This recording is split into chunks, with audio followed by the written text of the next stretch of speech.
Alright, welcome to a random Sunday fun day. We're going to be playtesting Chase the Sun, which is a module I've been writing for a while now, and we're going to try and get as deep into the dungeon as we can here. Alright, so for the player characters, just so you are aware of what's happened, you've left Waterdeep on behalf of a noble who is wanting artifacts and relics taken from an old temple that has been lost.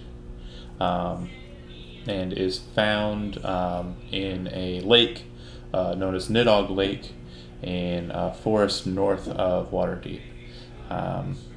The lake in question has a narrowing point in between two portions of land. And you can see on summer days, which it happens to be for this game's purposes, the top of an old temple peek up out of the lake's surface, which is where you're going. A misty morning, but you're able to find it nonetheless. You hop off of your raft, get onto the belfry, and in the belfry above you, you can see a very rusty old bell that seems to be constructed in such a fashion to allow light from above the roof to shine down through it, and also through the roof to descend down into the well of the bell tower. The only other thing on the belfry here, besides the four pillars that keep up the top portion of the roof above you, is a series of planks that have been nailed into the stone ground. Looks like it's covering up an old ladder or stairway down into it. The well of the bell tower itself has a lot of moss creeping throughout the bricks and stone, and you can see old holes in the stone as well, where you presume wooden portions of steps and landings actually once held, but have since been rotted away over time. With that said, the descent is about 80-foot drop into the darkness. What do you do? Describe your characters. We'll go ahead and do that too. So we'll start with Steve, Andy, Kevin, Zach, and then Chris. So Steve, tell us what your character is, and we'll go from there. I'll be playing Rolling Rock. He is a guild member of Vintners, Distillers, and Brewers Guild from Water.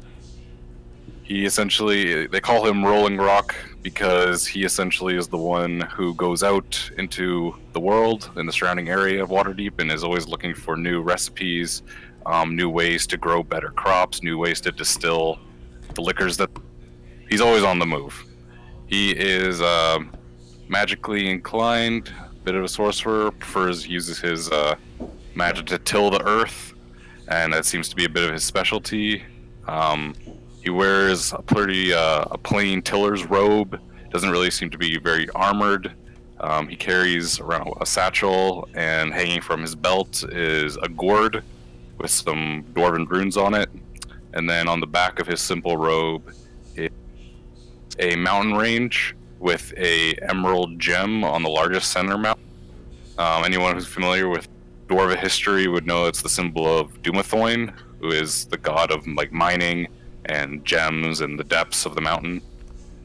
He's not really a religious fellow, but he does enjoy his teachings and his appreciation and respect for the earth. Nice, well done. All right, Andy, playing second fiddle to that. Yeah, really.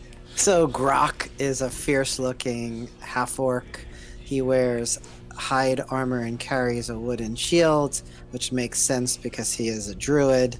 But he doesn't look like the kind of druid that stands back and casts spells. Instead, you see that his clothing is beaten up, and he's carrying a number of different weapons: a scimitar, dagger, mace, things like that. So he seems like the kind of character who's going to get in there and fight up front. Kevin, tell us about your birdman. Yeah, before you stands a tribal-looking bird person. He's wearing leather arm. He's adorned with like tribal leathers, so there's like tribal symbolry and stuff. And seems like he'd kind of be a bit of a survivalist based on what he's wearing and what he's got about him, like rope, a dagger to cut things, pittance.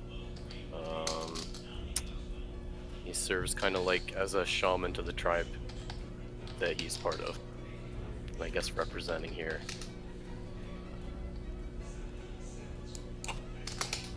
Okay. Go ahead, Zach. Also standing nearby is Pawud, the Loxodon cleric.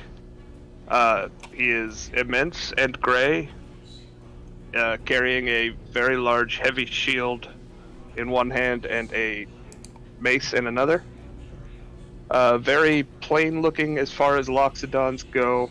A very stony-faced, not a lot of emotion being carried. Okay. Loxodons are pretty rare in Faerun, but very good, very good.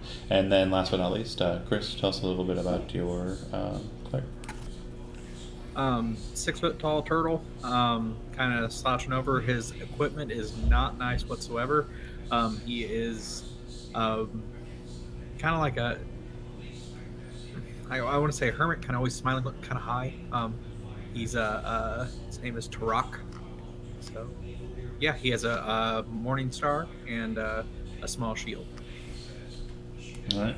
And like I said, you've been sent here on behalf of a noble who is very keen on restoring some of the ancient artifacts and relics from this temple. The temple is to the sun god, which you've heard it said 2 different ways. It's either Amanantor or Lathander. And the more religiously inclined of you know that there's kind of an old way of it. Amanantor is kind of like an older religion that sometimes sees kind of resurgences when older relics and documents are kind of brought to the fore.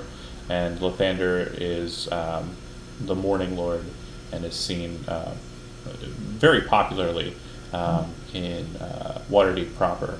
The Spires of the Morning are temples to that god. That said, the hole is set before you. What do you do? Grok reaches into an oversized rucksack that was slung around his back, and he puts his arm almost all the way in. You think he might be a little bit of a hoarder, and he comes out with a crowbar, and he starts walking towards the window. Okay. All right. Anybody else have any other things they want to do?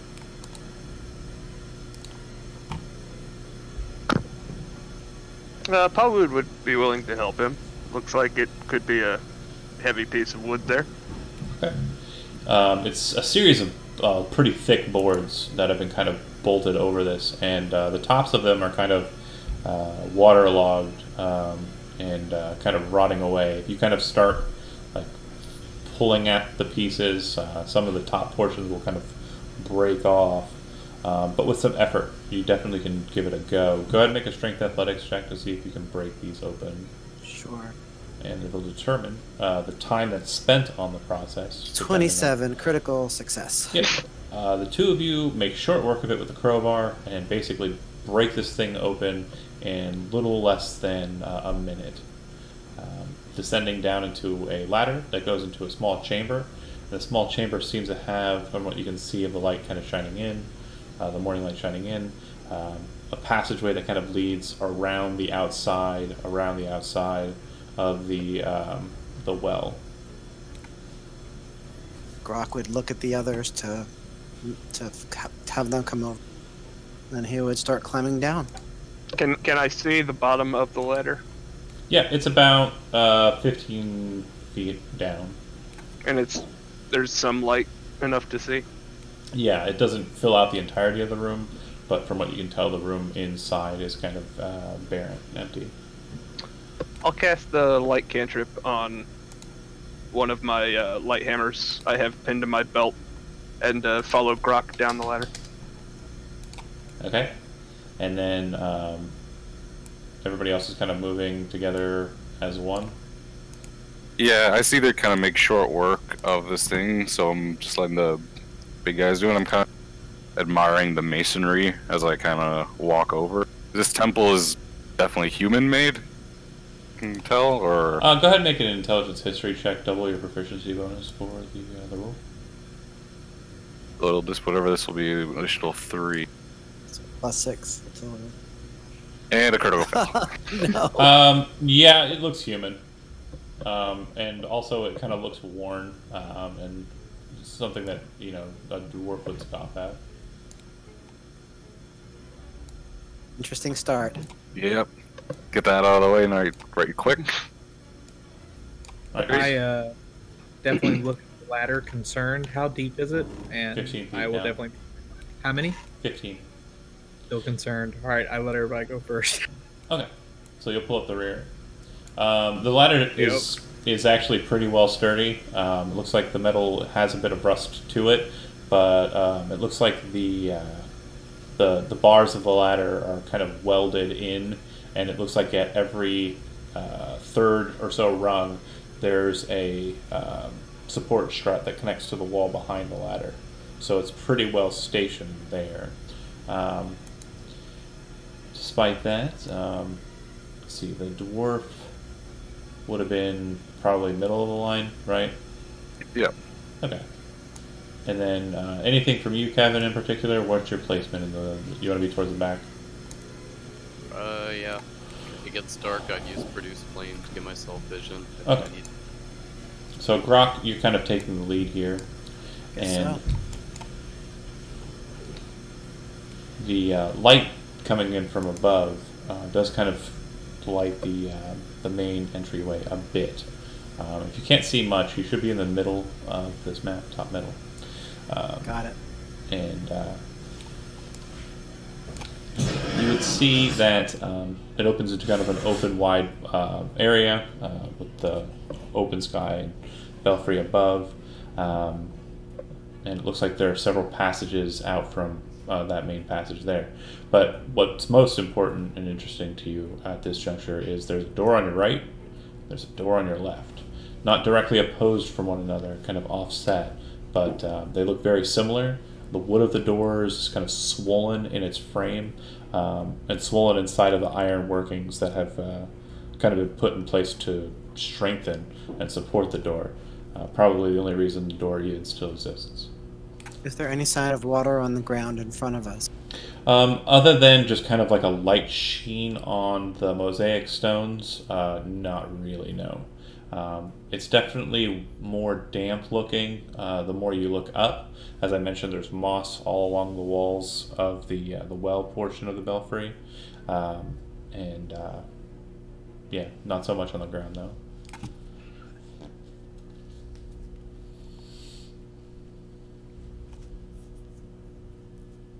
So maybe we can take a look at the door over here. Okay, You said both of them were swollen in the door jam? correct, in their frames. Okay. I'll try to give Grok some space. It looks like he's gonna need leverage. Okay, he's still got a crowbar, which is I super do. useful. Okay, you're just gonna go after it and open up this door, yeah? Well, I would first hold on now. Is there a handle? Is it locked? There is a handle. It is not locked, but it's stuck in its frame. So it's Okay. going to require some effort pulling it free. I'm gonna listen at the door first. Okay. Still is the grave, but you do hear a dripping kind of more to the south. More to the south in the larger hallway Yeah. with the You, painting. Okay. you assume that it's beyond the mosaic on the ground there. Mhm. And yeah, it's not really a painting. It's colored stones that have been placed in the ground. Okay. In that case, I'm going to not mess with the door, and I'm gonna quietly motion back to Zach's character that I think I hear something in the larger hallway. Go ahead. Yeah, I'll step forward and extend the hammer I have the light cantrip cast on and try to look across the room. Okay. So, as I mentioned, the ground, it's kind of like yellowish stone for the most part. with some orange and red stone kind of placed in patterning to form this very ornate series of suns. Basically, a very large outer radius sun with the red arrows pointing to what appear to be different passageways of this chamber, leading out from this chamber. And then the central sun being kind of more bright yellow than the rest of the mosaic tiling.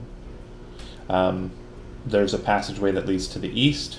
There's a passageway that leads to the south, and you can't see from your current position, but you're pretty certain that there's another passageway on the west, or on the, sorry, there's a passageway on the west. You're pretty sure that there's also a passageway on the east as well. As you are kind of looking around quietly, Andy, does Barkskin have a somatic component? Or not somatic, a verbal component? Let's see. Yeah. Yep. So you hear him kind of mutter some words, and then you watch as Grok's skin becomes hardened and kind of a deeper color of green as it solidifies to almost tree-like consistency. You guys have traveled together before, so you would know Grok has just cast Barkskin. Alright. Anything else? No, I'm listening. I'm just want to see what sounds are coming from the hall. Just a dripping to the south. I would have noticed Rolling Rock, sort of admiring the stonework up above.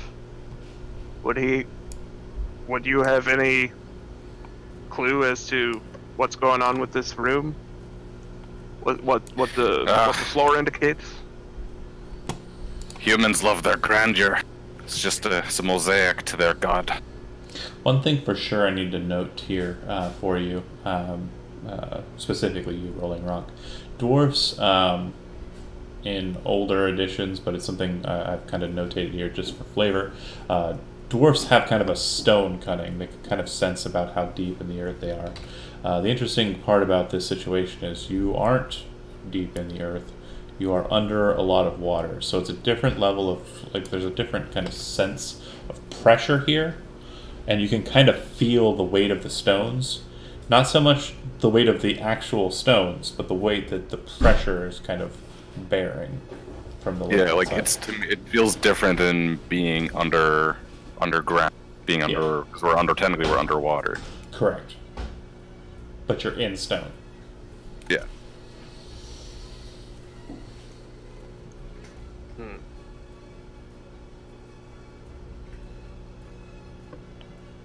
We're here looking for like artifacts and trinkets, right? Correct. That's Any like our goal. relics of importance to the worship of Lathander. I say we push further down. I doubt they'd keep anything of value up on this main level. Alright. I will extend the Hammer of Light. I'll keep my shield up and step into this main dais. Okay. The main chamber, once stepping in, you can kind of look up and see like the bit of morning light that is descending down. You can see where you were standing not so long ago after you descended down the stairway down to this point. And you would also see that there are several passageways out of this chamber. There are two to the east, and there's one to the south, and one to the or two to the west, one to the east, one to the south. I need to change that typo. Okay. So with that said, go ahead and make a wisdom perception check for me, Zach. 14. Yeah, there's definitely a dripping coming from the south, and as your light kind of invades that area, you see that there's moss-covered stone. The stone in question looks like it's filled in with silt and mud, and you can see that there's a bit of water dripping from the ceiling, and kind of running its course down the green stone. What you're noticing here is it looks like this might have been an entryway leading into the chamber proper. Like when this place was actually above ground, not underwater, this might have been the main entryway into the temple. Now, Do I get the sense oh. that this is at risk of flooding, just Um, dangerously, or is it just a sort of You leaky don't, ceiling? you don't know if anyone in your group, other than Rolling Rock, really has the power to move that much earth. It looks like it's a lot of the building from outside, possibly like an overhang and steps and such that's been kind of forced into place and has sealed. Okay. Yeah. So I don't get the sense that we're in danger of being drowned in a flash flood from this. Correct. Okay. Where to, gentlemen? Looks like a door to the southeast there. Mm-hmm. It's good. It's like as good a place to start as any.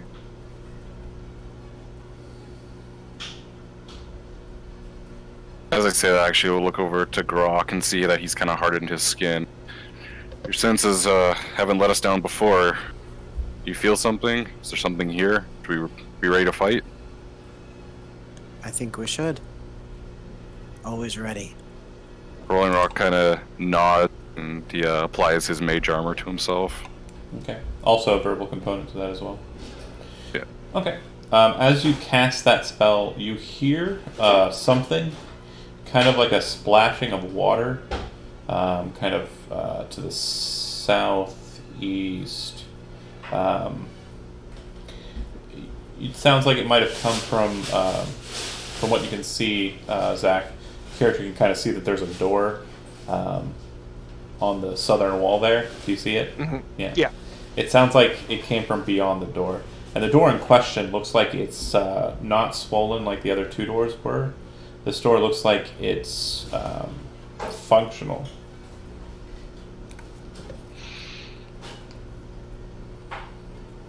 You said we heard people moving, right? All you heard was a splashing sound, and it would have been just Zach's character that would have heard it. Okay, my character's yawning. I'm just kind of like, oh. I'll throw up a hand for silence after I hear the other two of them talking about their, well, casting a spell and speaking of the dangers coming. And I'm gonna point forward, so hopefully somebody stealthier than myself can approach the door. Where that would be. How about the Loxodon? You hear some That was sound. me. It sounds like some sort of speaking, but it sounds very different. Does anybody here speak Undercommon? I do. Okay. You hear, we shouldn't have to do this.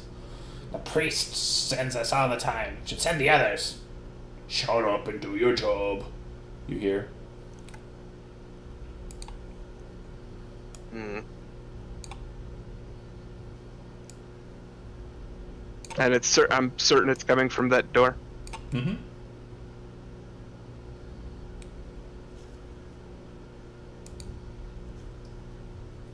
Like, way to go.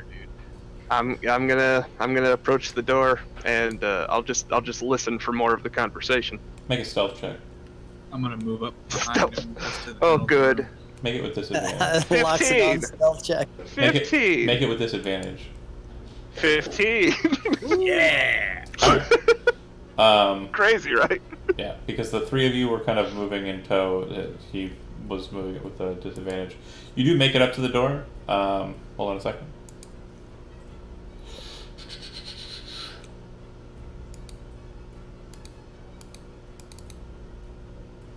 All right. You hear them talking some more. We just need to check and make sure this is fine, right? I think you two will have to relieve the other two at the shrine. No. I don't want to. Well, you're gonna have to. Go. And then you hear something getting very close to the door. Like it's about to open it. What would you like to do? Break it open. Break in action. Yeah, I'm going to. I'm gonna give you 6 Yeah. seconds. Okay, the door Which way does the door open? Tell me that. It's going to open, Does it open in or out? Inwards. Away from me. Away from you. Okay, I'm going to step to this side, ready in action. If they actually make it out here, I'm going to attack with a mace. Okay. So, the door is opened, and one of the other ones in the back kind of sees you there, and kind of goes, ah! And the one who opens the door goes, ah! And kind of looks back at him with his big fish eyes. The creature that you see is, it looks like a bipedal fish, with very large yellow eyes, and just a very strange set of fangs, and sharp teeth on its lower jaw. They do appear to be out of character no Kuatoa, that's correct. But yeah, they do see you. If you're going to take your ready to action, it's going to be with that hard corner there, to attack that guy there. So if you want to, you can take your swing. Otherwise, it's initiative 10. Yeah, I'll go for it.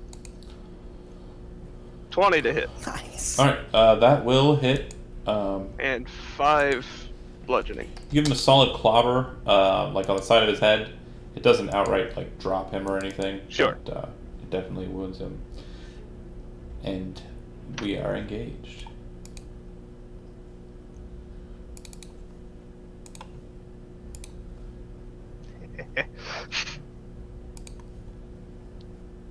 At -1 dex, it's gonna be awesome.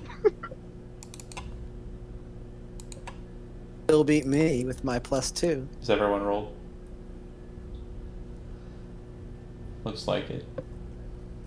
Alright. At the start of the initiative, the sound of the combat kind of rings out. Like you hear, ah, ah, and then smack sound, and it kind of echoes down your way, Kevin. Do me a favor and make a wisdom perception check.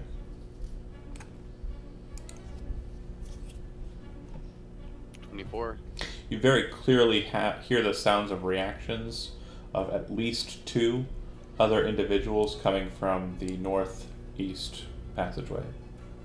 Oh shit.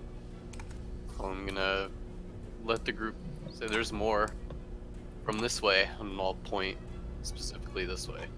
Some good-ass initiative rolls. Got a 22, a 10, and then everything else is 8 and below. Nice. Alright, so... Kevin, you're on deck for first. What was that, Steve?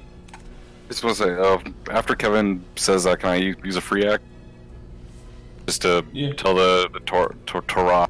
He's like, hold this choke. Me and old Bird Brains, we don't have the guts for that.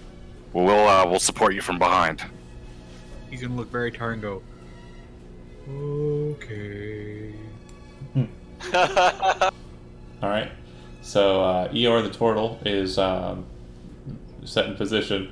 Kevin, what does your... There's a Snuffleupagus voice, if anything. Oh, fair enough.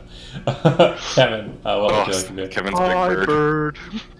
How far would I have to move to be able to hit this guy? Can you see him?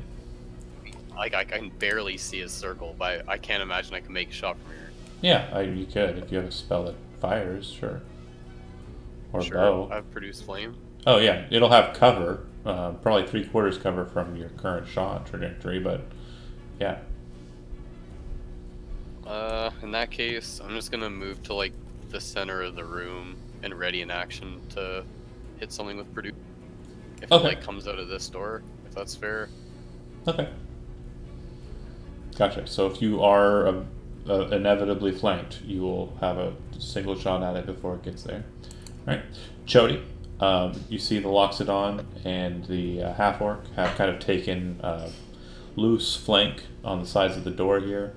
You can kind of see the engagement between the doors.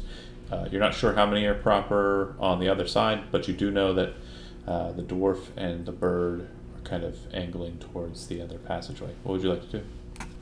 I am going to hold the choke point and get my fighting stance of protection. Oh, so that's, yeah, fighting style protection is just something you can do as a reaction. If you want as an action, you can either ready an attack or you could take the dodge action to make you even more defensive. I'll take the dodge action for it now. Okay. You are a wall of defense. Chody, good deal. All right. Zach, you're up. What does the Loxodon do? It does look like if you were to try and move away from the creature, it would possibly get an attack, but the cover benefit would benefit you as well. And just a note before we move too far forward, the water square you stepped into, it's the light blue water. If it's the light blue water, it's difficult terrain for any normal-sized or small creature. Okay. If it's the darker blue, see how there's like the slightly It looks dark... like it goes into more depth. There's like 3 actual color patterns here. Okay, You've got okay. the lightest, the middle, and then the darkest. If it's the middle, then it's difficult terrain for normal-sized creatures, and it's swimming for small creatures. And then if it's the dark blue, it's swimming for all creatures. Got it. Thank you. Yep. But that said, you're moving out of it, so no problem here. But what would you like to do? I'm going to go ahead and Kotos, they don't appear very physically strong, right? To a Loxodon. Oh no, not at all. especially.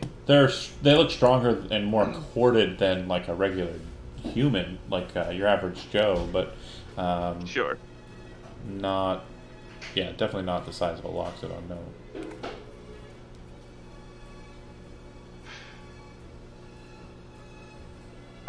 I would like to try to grab him and pull him in here Okay, to maintain this choke point, but also not give him the cover anymore. for sure. Make a strength athletics check. 15. And I will pose with my known.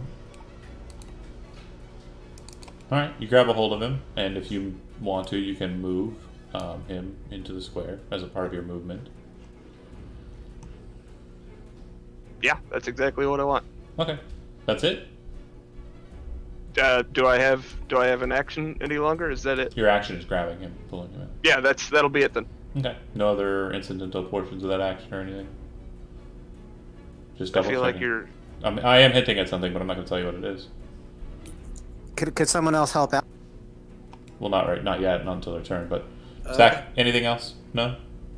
No, Okay. afraid not.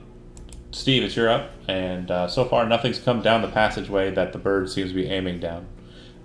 This way, right? Correct. And looks like the Loxodon just went fishing and got him a big catch, and has pulled the Kuatoa out into the hallway. The Kuatoa is not armed like, I guess maybe if you have fought Kuatoa in your past or have any lore about them, but normally Kuatoa carry spears. These creatures appear to be wielding pairs of daggers. Interesting. Alright. Well, first I'm gonna look at... You blasted wee turtle. It's at this choke point. Not this one. Roy will kind of sigh, and he'll reach into his satchel and pull out like very sharp, small rocks, and he starts kind of whispering to his hands, and they float. He says, "Come, ye sprites, mold that stone, make it sharp." Gonna cast spike growth on this right here, which should cover them approaching us. Okay, so basically you're just blocking off that whole hallway? Yeah, like it's just gonna be spikes and spikes all down this hallway. Got it. All right. So yeah, you would be able to witness that, Kevin's character, and good deal. Any movement besides, or you're good? Yeah, I'm good. I do actually want to see what's gonna come down there. Okay. So Grok, you're up, and again, he just went fishing for Kuatoa, caught one, and he's kind of holding him still in a grapple. Yep. So Kuatoa is grappled, which means I have advantage on my attack. Incorrect. Grappling just means that the creature can't move. Okay. I'm going to, as a free action, say to Loxodon, what's your character's name again? Pawwood. Wood, get out of the water. I'll move here, and I will attack it.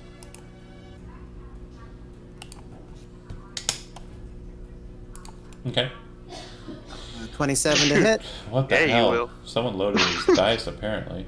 I Okay. get wave. This is good because I'm a half orc, Yeah. so I get the damage. Yep. Click for damage, and then roll a 14. d6 as well. You can roll one of the weapon's damage dice Yeah. one additional time You're and add rolling it to the extra damage. Another d6. Yep. That much. Nice. How do you want that to happen? Um. Oh, it is dead, by the way. But how do you Yeah, want that yeah. to happen? No, Hate I'm me just with gonna- him. No, I'm just gonna cut it in half and say, they like the water. Get out of there. So as he's basically giving you helpful hints, he's also splitting the fish in half in your Just hands. eviscerate. So like literally from crown to like pelvis, it's just cut in two. So you're now not holding one kuotoa, you're holding two parts of one. Nice. Yeah, it's definitely got a very distinct smell to it as it's cut open, but unlike again, if you guys have adventures with these, it's different. I don't know how to describe it other than that. All right, Grok. Any other movement? Are you good? I am gonna take one step back to where I was. Actually, Okay. right here. All right. In Undercommon, Zach, you would hear one say to the other, "Go, get the others," and then you would watch as the one that's looking dead on at you kind of moves away and kind of disappears into the shadows of the chamber proper. And then out comes a bigger looking one. This one appears to be wielding different weaponry than the others were, or the other ones that you've seen were. This one is wielding a very strange looking staff in one hand, and it looks like he has a bow on his back. Both of these items kind of look very similar, very ornately the same. Looks like they're kind of made out of the same stuff. But the staff has a strange kind of end piece to it. It's not like a spear. It's not like a blade or anything. It looks like it's almost like a claw. And he's going to wield that against you. He's actually going to do it from a little bit further away, though. I'm going to go from here. And Wapachu, 7 misses.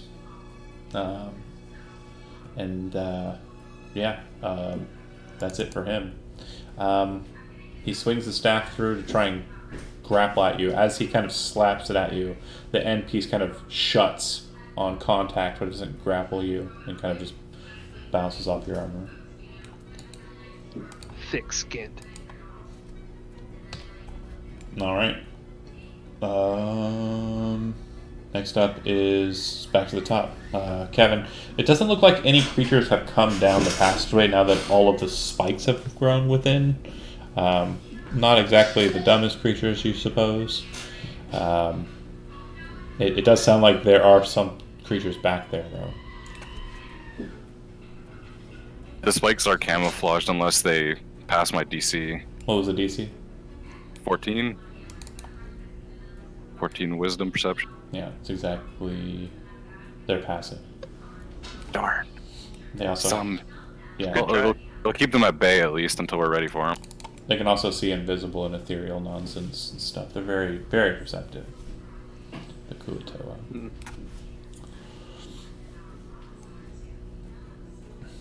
Well, do I still hear noise like coming down the hallway with the others then?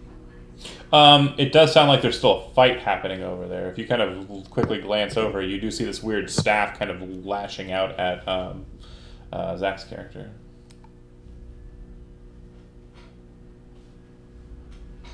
Oh, also, if you're tired of me calling your character, change your character or your player name in the settings, just like Andy has his changed. I have to exit the game to do that, don't I? No, you click up on the No. cog in the top right corner, and you change your display name. Oh. I'm just gonna ready in action to Produce more flame. and hit something. Yeah, as soon as I see something threatening. Okay. I'm just chilling.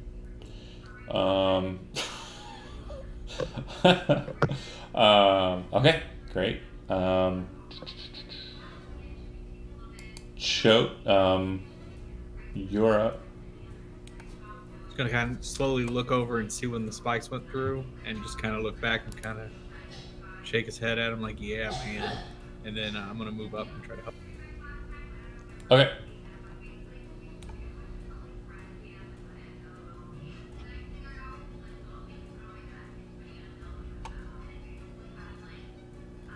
Can I be on top of that guy since he's down? Is that Yeah, cool? that's fine. All right, cool.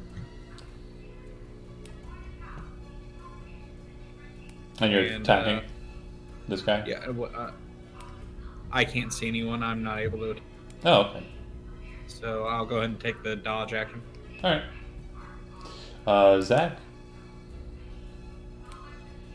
How much movement would it take to get through the door there? 5, 10.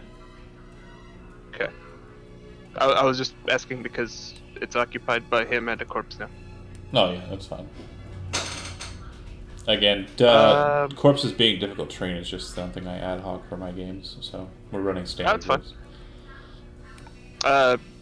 Before walking in here, I'm going to shout to the others that more are coming from this way. And you know what? I'm gonna keep at it. I'm going to grapple this one Okay. and try to pull him through the door again. Yeah, go for it. Athletics 11. I win. Sure Okay. do. You kind of grab onto him, and he's a bit slipperier than the last one. Not too much for you to grab purchase on. He kind of shoulder checks you against the wall off of him. All right, and then no other movement or bonus actions, correct? No. Rolling rock. Alright, so don't have to worry about the northeast. This isn't a slot, is it? No. It's 5 foot wide.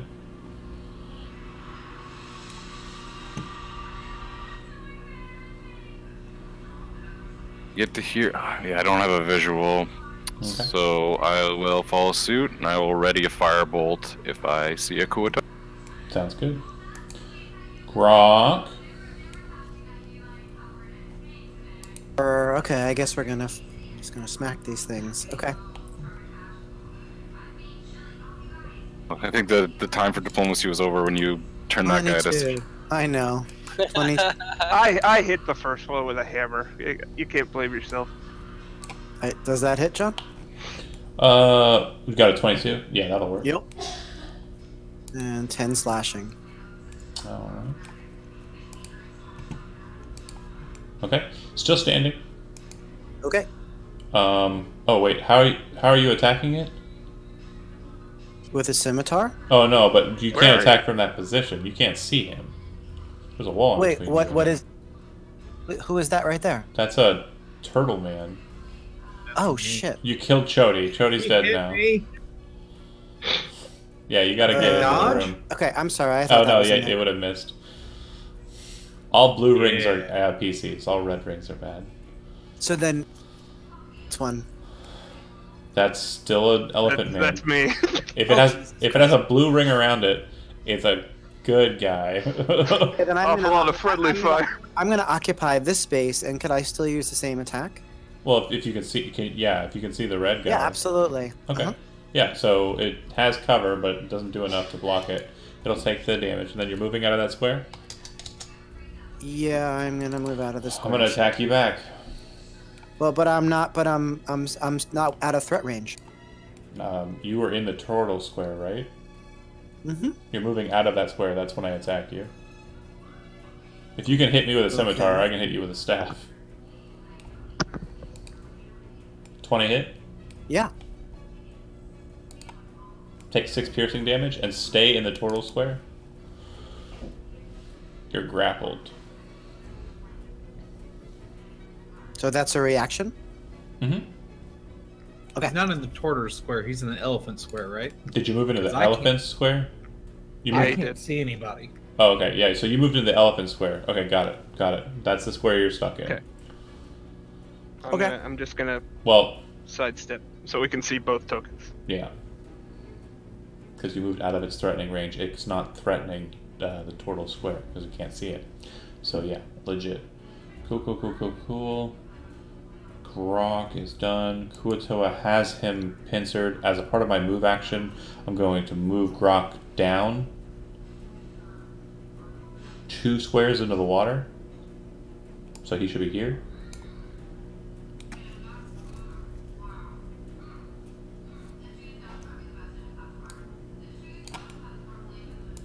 I'll grab you. Oh, that's fine. Okay, good. And then it still has the connection on you. It's going to... Let's see. I'm going to move 1 more square down and push you 1 more square down to here. Alright. And then as it's holding the pincer staff, it leans to the left and just takes a nice big bite at the Loxodon. 17 hit. Zach? Oh, yes. Okay. Oh, no, it doesn't. I'm sorry. Alright, then don't take 6 damage. I apologize. It's fine. But anyways, it grabs a hold of the half-orc druid and is pushing him towards the stairwell. As it's doing that, it bites to the left at the Loxodon. Alright, and that is it. Yeah, those other ones aren't going to do anything. That's just a bad choice. Spike growth is still active. And they can still see it. Alright. Kevin, you're up. Solid way to cover your own back, though. I'll say that much. More of the same. Just holding a produced flame. I'm waiting. Even I can't. You can't see him from that position. Nope. Yeah, I was hoping I can move in there, shoot a fireball, and fireball to move out. But... Cramped. All right. Let's see. Then it would go to Cho. Yeah, you didn't have a shot, right? No, I can see the one right here. Oh, I can't get to him. was asking Kevin if he had a shot. Sorry. It's okay. No, I can't see anything Okay. where I'm at. So you're ready to throw fire still. All right, Jody, you're up then.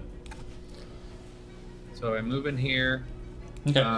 You see the Kuatoa has a stick. Please do that real quick, Andy. And you can see that he has a stick, and the stick has a pincer at the end of it, and it's kind of pushing the half-orc down into a stairway that's filled with water. Yeah, you're Okay. If I move over, is that an opportunity attack for him, or is that since I'm still staying in threat? If you're still adjacent to him, or not so much adjacent, if you're still in a square he threatens, then it's not a opportunity attack. Okay, then I'm just going to move over just to kind of clear us out a little bit. And then as soon as I get ready to swing, you see my eyes just kind of like go from the laziness to the really focused, and just swings his maul at it. And 16. Real quick, what's your domain? No, that's not noble. I don't know if I picked a domain, man. Like I said, it was kind of a quick hurry up. I thought he's a paladin. Wouldn't be an Oh, oath. that's right. I'm dumb. I don't Oath know. of turtle. I got Yes. the elephant and the turtle mixed up. Okay, no, I gotta solid. be truthful and good and all kinds of fun stuff. 16 hits. Damage. Click on the Sweet. word mall in the chat, please. Yep. No. My bad. 13. All right, solid hit. Kind of catches him off guard, but he's still pretty sturdy and standing. All right, Zach, you're up. Yeah, we're gonna keep hammering him. Mace. 9 to hit. He dodges to the side. All right, rolling. I'm rock. going to Oh, I'm going to use my movement to kind of step aside, clear out the doorway, and interject Okay. myself between him and the water. Okay, he still has the staff between him and Grok, and he's kind of pushing still. Okay, I see him. Is he wearing any sort of, or is it just like scales in his staff? He is not wearing any armor. Okay, well, that makes this an easier decision. I will lean into the room, fire off a firebolt. 17 to hit, Yeah, that'll work. 7 damage. As you hit him, you can see his scales kind of singe black, and he kind of looks like he's pretty bad, bloodied at least, but still standing. Step to the side.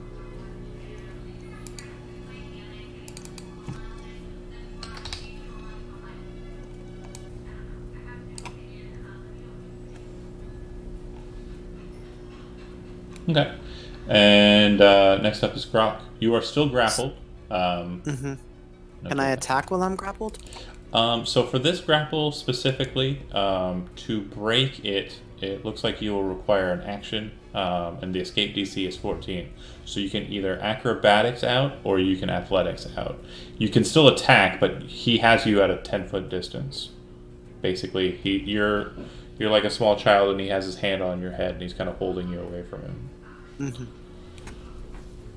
As my action, I'm going to try to break the grapple. Okay. So yeah, either athletics or that'll work. You are no longer grappled, and if you'd like to move, you can. Keep in mind, all the squares around you, the light blue ones, are difficult terrain.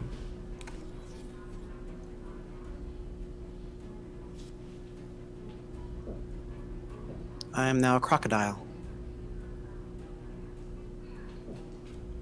And I could breathe underwater. As a bonus action, you're... Or hold my breath. It's a bonus action, right. Okay. So the only Then, squares you could occupy would be here. Okay, and now it's no longer difficult terrain, is that right? Well, it's yeah, you're fine moving through the water. It's fine. Okay, so let's sort of keep that. And I'm not sure how you want to handle the token, but we have a So token. yeah, just leave your old token where it's at, and then when you Got it. change back, just move the old token to where it goes. Okay.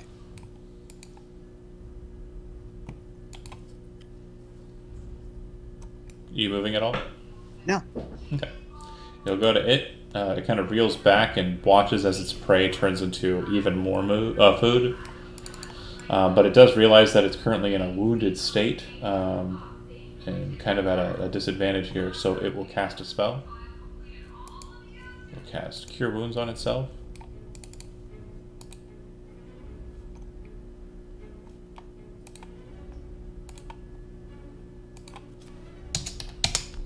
And that's its turn. And that would be turn 2 of the other Kuatoas having escaped. The other Kuatoa having escaped. Alright, Kevin, you're up. What, can I finally shoot that thing? Yeah, you can see it. 22, Alright, that'll hit, roll damage. 10.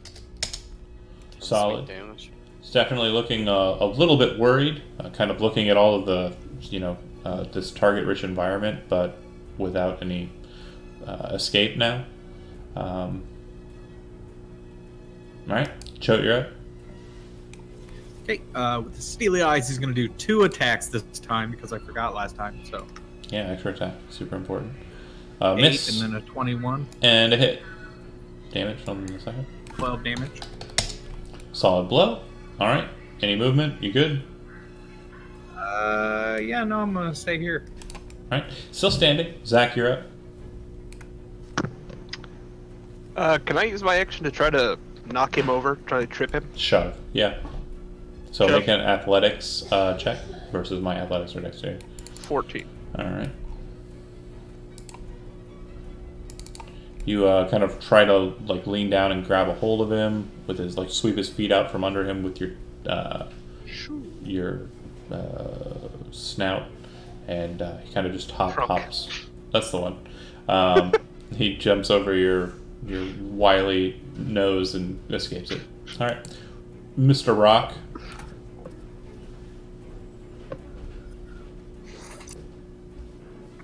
Oh, doing the rock. Oh, is that guy still alive? I thought he got molested by a hammer. Yeah, he's not dead. Tough. Oh, there's an alligator. What the fuck? Yeah, It's we your switched. it's your friend. Oh my goodness gracious. It's Throw a on a fireball. Oh, the old, get on with the old. I didn't true. 16. Damage. 13. Yeah, he looks like he's on his last breath here, kind of slow roasted. That would have been a huge firebolt if it was a crit, damn. And then Grok. Light. 11? That'll hit. 5 piercing. Just enough. You bite into him, and he kind of just, you feel him kind of breaking your maw, and he kind of just drops to the ground. I eat him. You continue devouring the Kuatoa. It's fine. Well, first I look it over to make sure there's nothing good on it. Then I. They have that Kuatoa has the pincer staff. Somebody else can take that. Some strange looking holy symbol, and just tribal adornments. The Kuatoa that was split in half in the hallway has 2 knives, and that's it. I'll take a look at the holy symbol. Okay. See what And they're worshiping around here.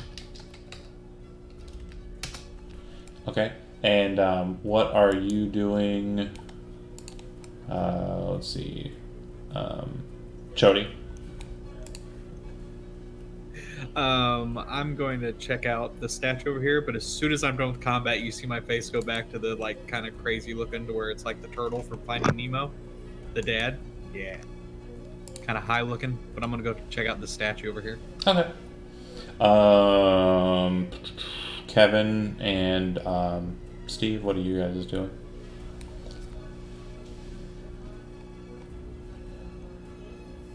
It's just like a waterlogged altar room. It's kind of. Yeah, it appears to be some sort of shrine. The featured statue here, this would be for Chody as well. It appears to be an angelic figure with a very large sword and very ceremonial looking paladin armor. Looks like some sort of guardian. Can we tell if it's related to Leander in some sort of way? Lathander. Yeah. If you'd like to make a religion check, you can. She's not my specialty, but let's give it 7. You're not sure. You assume so. But who's checking out the holy symbol on the dead fish? That was me, Pawud. Make a religion check for me. 22. Solid. You would know that most Kuatoa worship a goddess named Blip Dulpulp. But this holy symbol that this creature has doesn't appear to be the holy symbol of Blip Dulpulp. Blib Dulpoop is how it's pronounced, actually. The sea mother, the Kuatoan goddess. This appears to be a symbol of more evil god or deity. A demon lord's symbol, the demon lord being Dagon, the prince of the depths. Dagon, you said? Dagon, correct. Okay, your mic's cutting just a little bit. Apologies. Dagon. No, is you're the fine. name. Dagon. Alright. Alright, we'll go ahead and cut out of initiative since the others have retreated. And Damn straight. that said, were there any other questions that I missed? I don't think so. Okay. What would you like to do now? Now, the room Can that I you're... squeeze go ahead. down? Oh, I'm sorry. Can I squeeze down this passageway? It looks like it goes down. You believe so, yes. A little slithery, you know. Yeah, you're pretty sure that the depth of it, just based on what you're kind of seeing on your initial, like, entry into the water, it's quite deep. Probably some 50 or so feet down, at least. Okay. All right. Are you going by yourself then? Well, I don't think anybody else can do it, right? I'll go with them. Unless someone, like, if someone grabs onto me, I have a swim speed of 20. Like, they could hold on to me and I can bring them down and through if they want to do that. I could just walk through, could I? You can hold your It's like breath an for- it's an underground stairwell. Yeah, Underwater It's stairwell. underwater. correct. It's a stairwell that is completely just filled to the brim with water. Correct. Well, just someone go down there and see if it comes up into a room with air, and if it does, we'll just swim down. But if it doesn't, then if it's just underwater the entire way, then yeah, we can't. If it's just a short swim, and then we come up into a cavern, then we'll do the rest of us will just swim. Yeah, you two should scout it out. Just but yeah, scout. But I'm not going to be able to say anything, so I do need someone who can talk to Yeah. relay that. So the crocodile's just going. It looks like it's just going down there, and it Give looks us like a scaly thumbs up if it's. the turtle is going Toothy as well. Okay. Turtles have a swim speed, right? Turtles can swim. They can hold their breath. They do not have a swim speed, I don't think. They can I hold their breath walk for an on hour, top. but they can't swim, right? They have no Sure. swim Oh, speed. okay. I'm like a hippo. So I'm going to need you to make an athletics check, Chody, just to see how far after you can keep up. 11. Okay. So he's definitely slowing you down if you're waiting for him. Are you going to move on ahead without him, or are you going to wait for him? I'm going to wait for him. I mean, he could actually hold on to me and I can just carry him, right? Mm-hmm. Yeah, if you want to drag him, that's fine. Okay. Do that. All right. As you descend down squeezing-wise at the bottom, keeping in mind it takes a lot of your effort just to get yourself down, let alone dragging him along with you. When you finally get down there to the bottom of the steps, that leads into there's only one exit out of this stairwell, and it leads out into kind of a dark area, but you can see that there's one passageway that looks like it leads up, and the ground seems to be slanted in that direction. But just as you're noticing that, you also notice that there's a Kuatoa swimming down into the water from that same direction towards you. Down one hallway, it looks like 3 more are coming around the bend, and when you look straight on, it looks like 3 more still are coming straight after you as well. I'm going to go ahead and show you the map, and then we're going to have super fun killing you. Oh, boy. Bear with me here.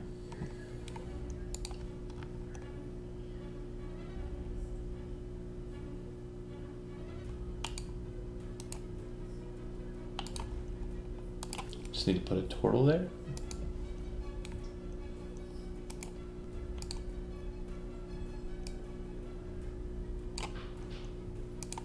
And do you have the light spell cast on anything, Turtle? Jody? I have not yet.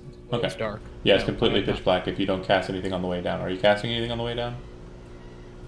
If I get to the point where I can't see, yes, I Yeah, would have. you My would've. shield. So I gave you that freebie because I assumed that was the case. And we'll go here.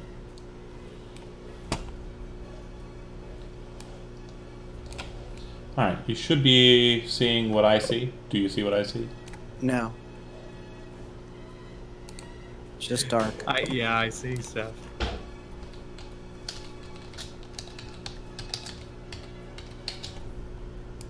How about now, Andy? Yes, yes. Okay. Crocodiles have dark visions, right? It does not say. I would assume that's a no then. but there's light cast on the shield. Yeah. I'm changing your view, so you can only see what's lit. Okay. Yeah. Yeah, roll initiative. So we see a shit ton of. Oh boy. Fish folk coming right up behind you. Remember, So what do I do for initiative for the crocodile? select your token, go to the crocodile's character sheet. Up in the top, there should be a Yes. small thing that says INIT. Click it. I do see that. Yeah, nice. Okay, 15.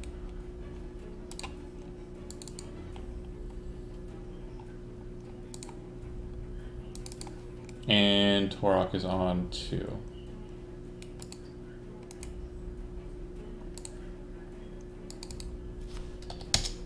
Alright. Wow, fell right in perfect order. So you see the situation as it's coming at you. What would you like to do? Again, it's 50 feet straight back up the way you came. You have a swim speed of... 20. Okay, so you'll be swimming at 10 feet around while squeezing. Yeah. So I'm gonna turn around and dash retreat. Okay, so you're gonna move 20 feet up, and then Turtle, you're still riding on his back, yeah? Yeah, I wouldn't have gotten off. Okay, so I'm just gonna put you here for now, and then I'm gonna use this hallway behind you to kind of be the featured hall behind you as they're swimming after you. Now, the passageway, the stairwell itself is about 10 feet high. Okay, so you're kind of doing one of these like sideways climbing up the thing.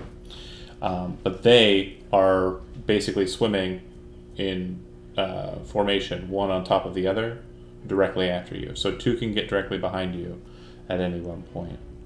That said, these 2 will be the ones that are directly behind you, and then they will have more behind them that will not be able to engage.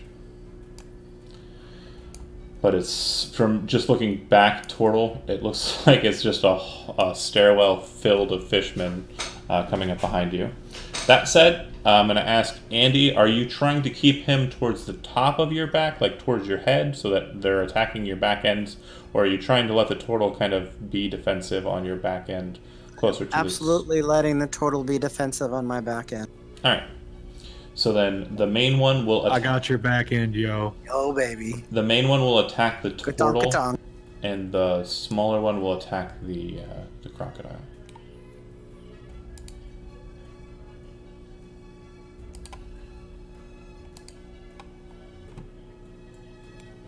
Alright. So, just a quick recap. They went down the hole, and there was more fishmen. A shit ton more fishmen. All underwater, or is it like a cavern? No, Oh. this is their preferred battleground. So then, this one will make a single bite attack and 2 unarmed attacks against the turtle. Miss, unarmed attack, unarmed attack. So 1 hit for, it'll be 6 regular bludgeoning damage and 2 lightning damage. As it hits you, you see that it's kind of strike. This one specifically, strike, kind of like discharges a pulse of light, which causes a small pocket of air to appear in the water and then shut. If you've ever watched like Discovery Channel stuff, have you ever seen those weird shrimp that like punch? Yeah, those things. Basically is what's happening. And then the one that's just normal is going to attack a crocodile. It'll do so with its dagger. Hit. Yeah. 4 piercing. Okay. As it hit him, can I use my reaction to hit back? You're using the protection feature, you mean? Yeah. Or will that It doesn't hit back. It drop just, me from holding on? No. All protection does is a reaction. You can impose disadvantage on the attacker. So instead of an 18, it would be swinging with a 14. And that still hits. That is, I would have done it Yeah. anyway. So No, that's that cool. is- Do it. Keep doing it. He's trying to get his shield to block that crocodile booty, but that crocodile booty is massive. It's a big old crocodile. Okay, so that is the end of the first round of it. Chody, you are up next. So the crocodile dashed as an action and then moved 20 feet. you are now up. And Dodge. what would you like to do? dodge. Yeah, I was gonna hold on and take the dodge action, trying to protect him more as we go. Okay. So basically, since you're kind of riding a mount that's not really a mount, and I didn't mention it before. Oh, I didn't mention it before, and I should have actually been doing crit damage, but that's fine. My mistake on that. They are attacking you with advantage because you aren't technically swimming. You're kind of oddly being carried. So that said, the dodging will negate the advantage they would be getting. Cool. Blah, blah, blah. Back to the top. But before that happens, I'm going to go ahead and just cycle back to the kids up top. So the very first instance is what you see is the crocodile goes down, and the turtle kind of latches onto its back, and they descend down. That's like maybe 30 seconds ago. So there's a span of 30 seconds it's happening here. So that'd be, what, 5 rounds? We've gone 2 rounds. What's the concentration like allotment for spike growth, or are you just canceling it? It's 10 minutes, so Okay. I have nothing else to concentrate on. Okay, just making sure. And then anything else that you want to do while you guys are up here? Again, you have a little bit of time if there's anything that you wanted to do or discuss. If we're just waiting for them to scout, is there anything at the statue like that was left behind as like offerings or little bits and pieces, or it's just like a straight up stone statue? It is a straight up stone statue. There is an engraving kind of at the base, but it's very weathered. It looks like a lot of the stone features are kind of rounded with wear from water. And with that said, you can still make out that it says in the common tongue, Shrine of the Guardian. Oh, very interesting. Yeah, and your religion check was butt kiss, so nothing there. Kevin, anything from you? No? No, And I'm Zach? a little bit lost. I was gonna say all I see is a black screen if we're supposed to be Oh, in. that's what you should be seeing. Good. Okay. And Zach, anything from you? Nope, just hanging out with my friends, waiting for my other friends. All right.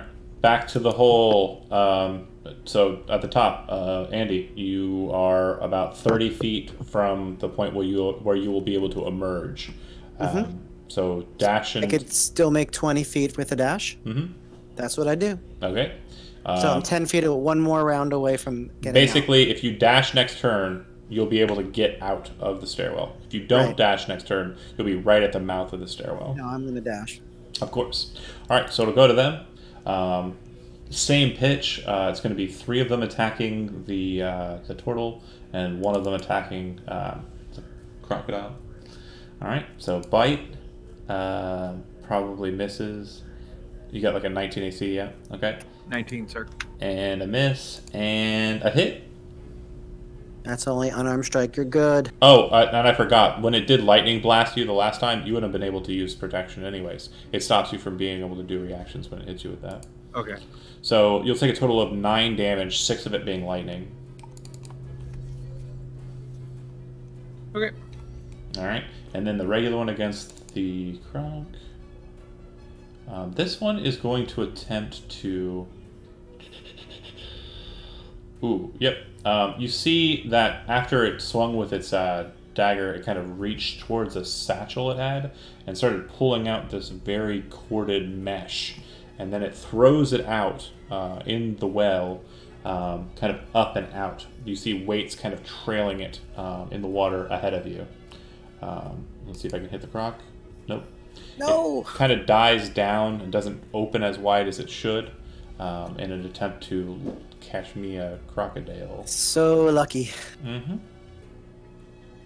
All right. And that's it All right, from the man. Kuatoa.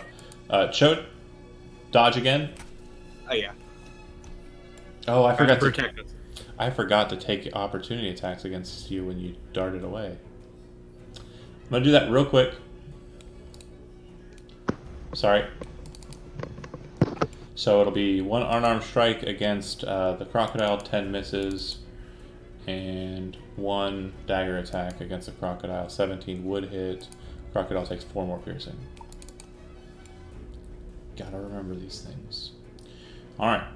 Then it goes back up to the crocodile, who will dash. You emerge on the surface. I'll go ahead and pull you back to the entryway. And can I? How can I? I'm actually. I could get beyond the stairway. Yeah, you can keep moving. Yeah. You basically at that point can now move your speed. Okay. So I'm just gonna go here behind these other guys. So I'm getting my tail kicked. Okay. And I assume that Chody's character would say something, because I can't say anything. I would definitely say, get ready, here they come, everybody. All right. You guys all jump into formation and start looking at the stairwell. And as you guys approach and kind of like, you know, are focused, ready to fight, nothing comes up out of the stairwell. I suck. Well, they were coming. Oh, well, man. Put my stuff up, just kind of like, whatever. All right. So I take it that's dead end. We went down there, but there's a whole bunch of dudes down there. Like, I shouldn't say dudes. Dudes isn't something they would say. There's a whole bunch of guys down there, and they came after us. We got away, but not much room, and there's a lot of water down there. No air pockets, nowhere for us to survive. Didn't see any, man. Just holding that breath, bro. Andy, you are in crocodile mode, and you do understand what they're saying, but just as a note, the one passageway that was to the east looks like it moved upwards, and the ground below you when you got down there kind of moved that way. The stairwell at the bottom looks like it kind of angled, like the stone has shifted. So it looks like it moved to a pocket of oxygen. But again, you can't reply to them because you're a crocodile. Crocodile. I'll look over at Rolling Rock. Anything we can do about this passageway? Like the stairwell? Yeah. Not particularly, because the ground we're standing on right now is like concrete, right? Like it's worked stone. It's not like sand or mud. It is worked stone, but the thing that you're kind of noting about it is there's more to the complex beneath you. Yeah. So we're not gonna be able to plug that stone, and I don't think we can't like really go down that way if it's just full of Kuatoa. We can't swim too good, so we should probably just leave and find another route. I'm more concerned about them coming up after us when we're not ready. But I see what you mean. We can try to bar this door behind us, possibly. Let's go with that.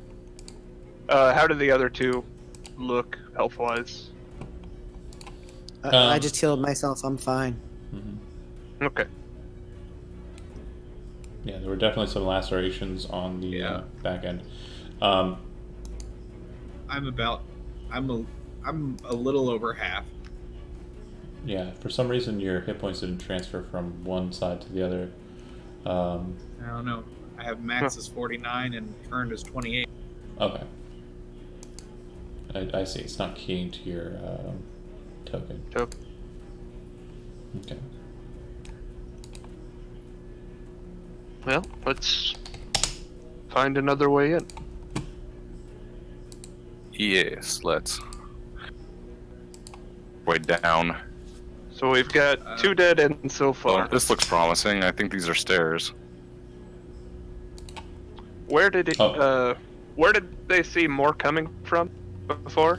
When he set the initial spikes? Northeast direction. A real quick note, the passageway to the east there, the one that looks like it kind of goes into a pool, it does look like that actually leads somewhere. It's more underwater fare though. But what you're noticing, Crocodile, is as you kind of pass that passageway, it looks like the stonework kind of gives way to natural mud and stone. looks like it's an underwater passage, but it looks like it's a passageway out of the complex, out of the temple complex. You mean the one to the south? To the south, or what? That we just walked past, right? Oh, okay. Yeah, the wall you walk past. This one over here. Got it. Yeah. If you are a cleric or a paladin, you can make a religion check. I will do that. Or if you have the acolyte background. Nope. 13. 23. Wow, his is Critical. better. Really good. So you've been in a number of different churches, and you've seen your way around. Yeah. What you're expecting is that this complex probably has a very similar kind of structure to some of the shrines you might have seen. And from what you can tell, it appears that this seems to lead to like an exterior cloister, like possibly a promenade, like around the outside of the cathedral. But you assume that it's probably not easily walked in its current underwater state. You seem so giddy about that. I'm sorry. I like. It's probably really difficult. It's probably super hard, you guys. All right. So Should we investigate where we saw more Kotoa coming from, just to cover all bases, or would you like to explore to the west there? I don't know, I think these stairs look promising. They're not underwater. which stairs? I don't see stairs, but left. Are these some stairs? Yeah. Perfect. Okay. Hey, John, can you put the light on my shield, please? Oh, okay. So as you come into that hall there, cool guy, Zay Rolling Rock, you would see that there is a set of stairs that leads down. There's also a passageway. The hallway continues around a bend to the left. You also notice on the wall farthest from you, there are a bunch of reliefs kind of carved into the stone. And much like most of the stonework proper, is kind of weathered and rounded off, so all of the sharp features are no longer sharp anymore. But basically what it looks like is a lot of figures very similar to the guardian statue you saw, kind of taking flight angelically towards a large sun kind of ornately placed in the center. And much like the sun in the main chamber, it looks like it's a ring with sunburst, and then a ring inside of that with sunburst. But instead of having the center portion with a sun in it, instead it has a triangle that's pointed down.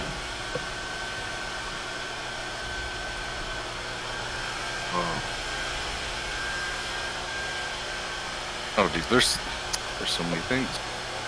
Oh, just a wall, or is this like an archway? So there looks like there's a stairwell, but it looks like the stairs are broken out and kind of fallen inwards.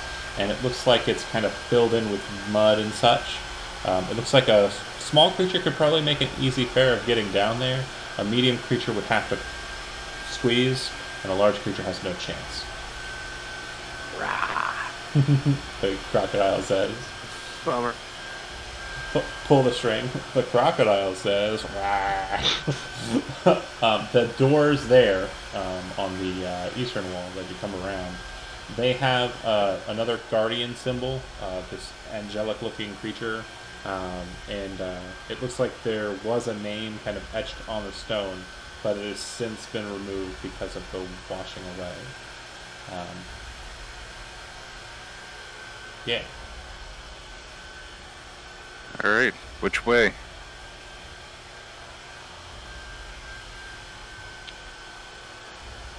Let's accommodate our enlarged friend and take the path that's more benefiting him. Okay, so straight down the stairs. straight North down the staircase. Okay. Let's There's do it. a door on the left side as you pass by. It looks like it's kind of similar to the door that the Kuatoa were behind, in that it's not swollen, it looks like it's usable. Does it open inward or outward? Towards me or Roy? It opens inward. I'll put an ear to it. Still is the grave. Watching the gator dart around the corner. Stealth mode.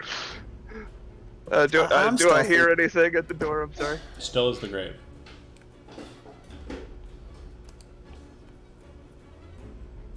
And the door's actually been, it's already been opened, so not my, I think I left it open from before. Oh, yeah, it is. I didn't even realize. It's fine. Yeah, no, I'll open it and check inside. Okay, inside you see that it looks like it's probably sizable for a bed chamber in such a facility. It looks like there's a bunch of cobwebs in the top corner, and you can see kind of a small, not like a massively monstrous sized spider, kind of up in the corner, and it looks like it's still alive, still moving around. But other than that, the room's pretty much empty. You can kind of see staining on the ground from where wood might have been before, and it looks like it's been rotted away and kind of stained the floor with a kind of dark brown, blackish color. I'll excuse myself, the spider. This is clearly his room, and apologize. Back out graciously. This is for the Aarakocra. I am mistaken. All right. Okay, you guys are heading down the steps, right? Yep, I imagine so, yeah. Go ahead and make it some form of marching order, and I'll snatch up your tokens and move them to the next map. But I'll stay near the front. Yeah, the elephant and I'll be. one quick note before you do move down that way. There is a pretty ornate archway with a keystone kind of set there. The keystone has a sun symbol in it. It looks like the sun symbol that was in the center of the mosaic. So just the kind of bright sun. And yeah, it doesn't look nothing really much more beyond that. Let's see. Okay.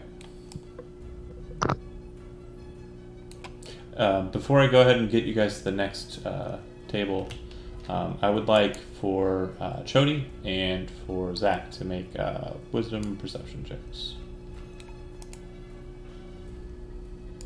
17. Pretty good. 6. Not so good.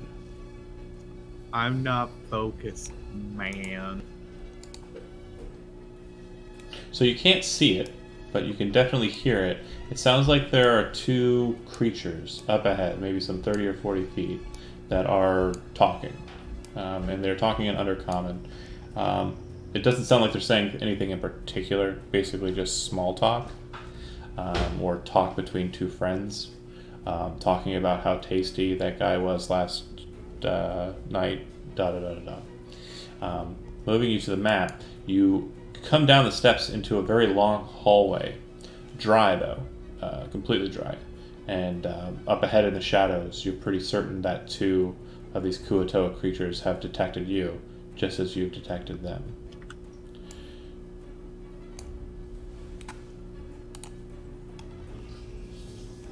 Okay, so the two that were talking also noticed.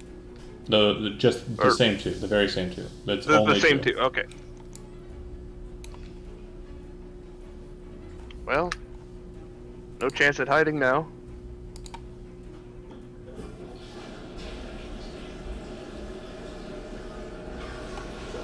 Yeah, I'll throw a light hammer at the one on the right.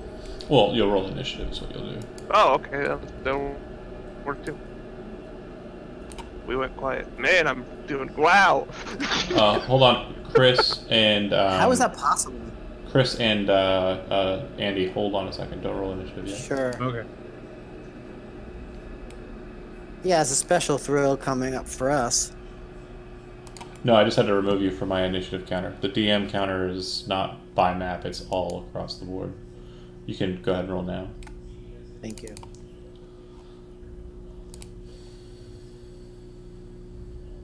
Ooh.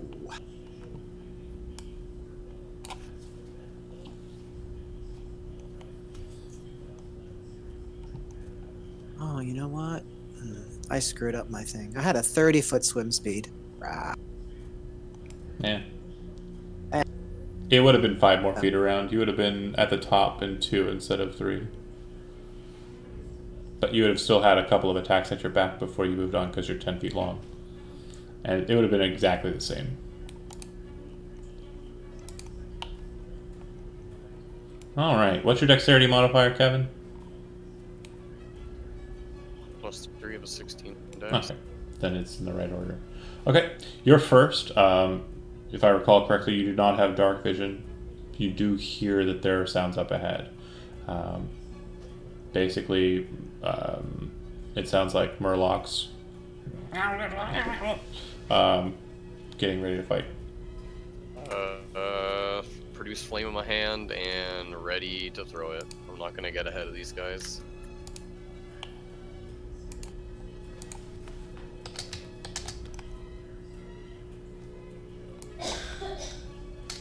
Since it seems to be a common trend, Produce Flame creates 10 feet of bright light and 10 more feet of dim, right? I think so. Not that it has come up And too like, much get it yet, to but... the... Yeah, you're right. It's cool. Alright, so Produce Flame ready in action. If it comes within 30 feet, swingy, swing, swings. Okay. Alright, it goes to them. Alright, they're going to throw some spears down your way. Because they're in shadows, they have advantage on their attack rolls against you. They're attacking from hidden, effectively. And they have disadvantage because they're throwing spears, so they'll just be throwing straight attacks. One against each of you in the front. Chody. Swing and a miss. And Zach. That'll hit. Hits. For 6 piercing damage. And then you hear footfall that seems to be getting further away from you.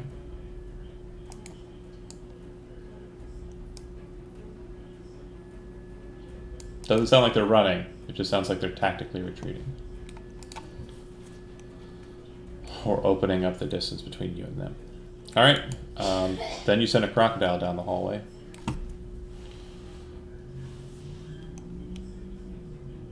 Much. I think I can make it there.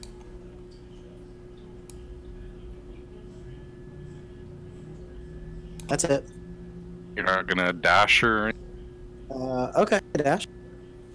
might as well try to close the distance.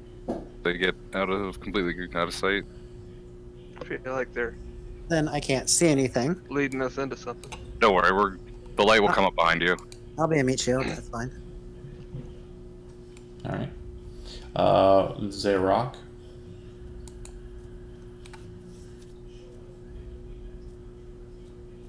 It'll only take me here, but they're still within range, and I can see them.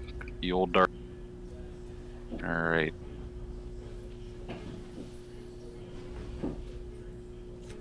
Let's go with...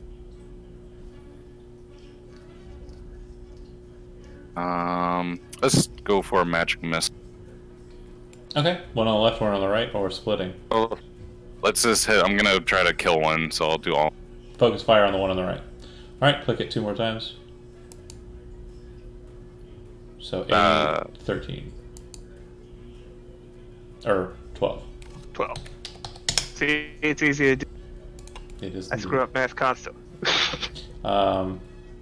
It's the best game for it. It's Alright. fun. It's fun. Zach, your turn to mess up some math. Yeah, you got it. Let's see, 30 feet. I'm going to move up directly behind the gator. Okay. And I'm going to throw the hammer that I have the light cantrip cast on at the one on the left. Okay. Make the attack. 7 to hit. It's miss. Range on is 20 feet. 5, 10, 15, 20. Okay, hold on a second. That's a weak throw.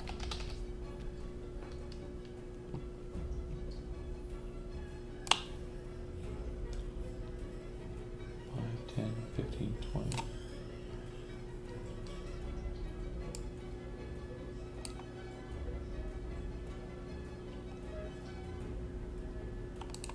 Bear with me. Take your time.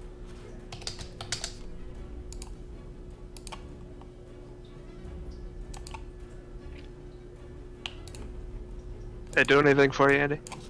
Yeah, absolutely. Much better. All right. Next up is so Cho.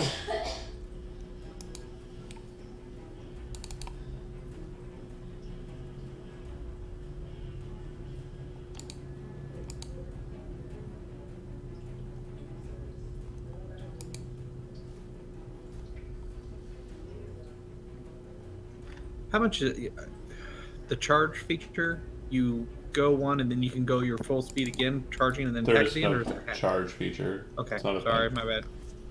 All right, I want to move up and get him into combat at least. Okay. All right. Captain, you're up.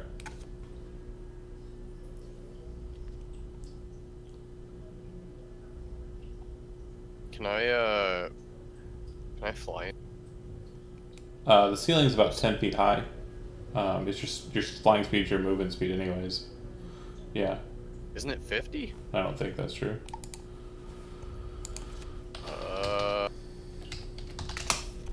I want to say it's really high. I want to say it's not. I'm gonna double check. Eric Akra, were you looking at D&D Wikia? That might have been the problem. Oh, yeah, it is 50. I don't know. Don't look at that website. It is 50. Huh. Everybody Aha. hates that website. So I could fly way up there. Interesting. Yeah, I'd allow you to fly over top of them. That's cool. Get him, Birdman.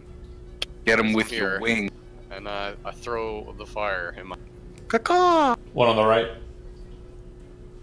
Sure. Okay. 25.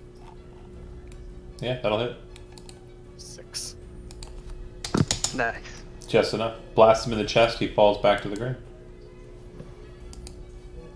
Alright. It goes to the other one, who, seeing the situation as it stands, will take the disengage action.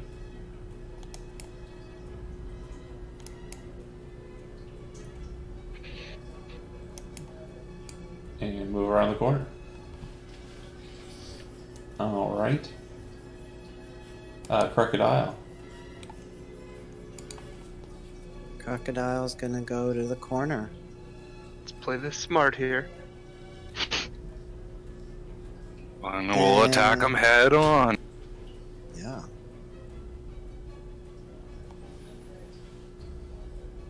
I'm just.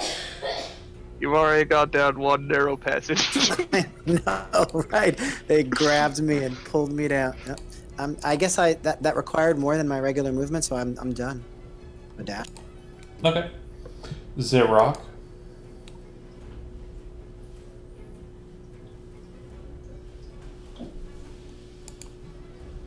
$25. I can't see shit.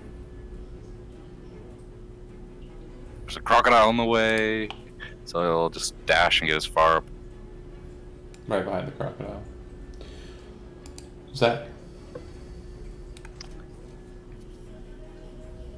I am going to take the dash action, grab my hammer on the way, and step just in front of Crocodile to try to peer around the corner. Crocodile grok. Alright. You do not I'm have gonna stop. dark vision or a torch.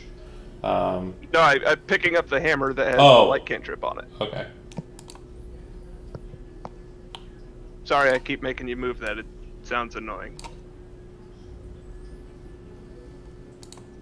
Alright. That's my turn.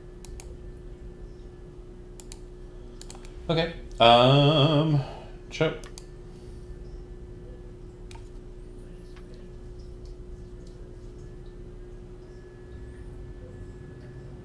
Okay, and then I will swing. 5, 10, 15, 20. Yep. Okay. 2 attacks. Sure. Hit. 2 Hit. and 14. For 26 damage. Yep. He drops to the ground. Dead as a doornail. You can see up ahead of you that there appears to be a double door. You also can kind of tell that the combat was kind of echoing through this chamber because it's kind of reverberating back to you from the hallway directly ahead of you. Alright. I'll go ahead and kill the initiative. There appears to be a set of double doors, and it looks like the hallway continues on to the east.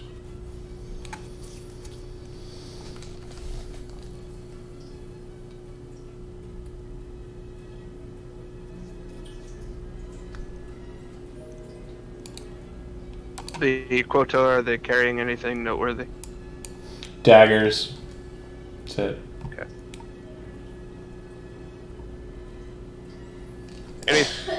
Anything interesting about this door? Is it another one that's clearly being used frequently and swollen and stuck? These are made out of stone, actually. Okay.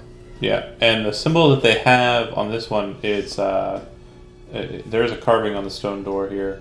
It appears to be a woman, and the woman appears to be holding kind of a cornucopia in one arm, and her hand is outstretched, and in her hand she appears to be holding an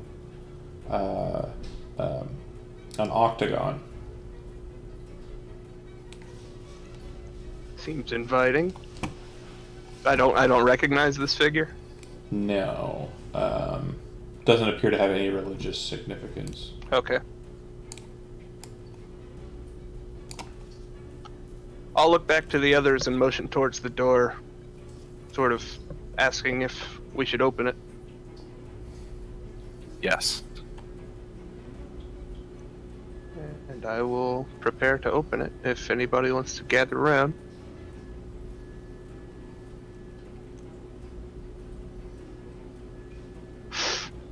Yeah, I think I'm just gonna kick it open.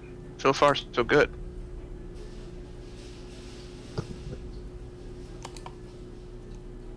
Everybody set?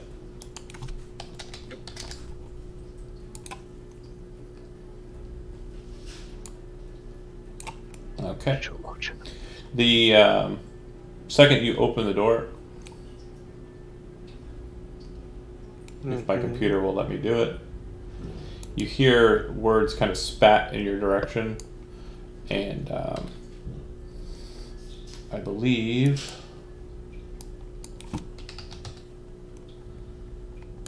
the Loxodon, the Turtle, and the Aarakocra need to make a charisma saving throw.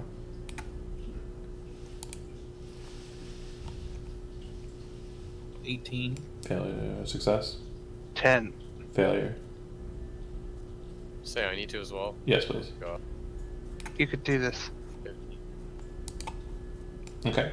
So it would seem that just you are affected. You are baned. So yeah. You have a minus 1d4 from all of your attack rolls for a minute. He's just born in the darkness. Alright, and then initiative. As you see that there are a number of Kuatoa in this chamber as well.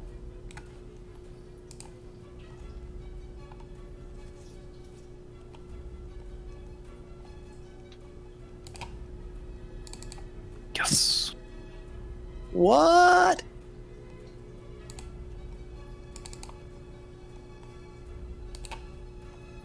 I think my highest initiative so far was an 8. Wow. I'm not supposed to be that fast.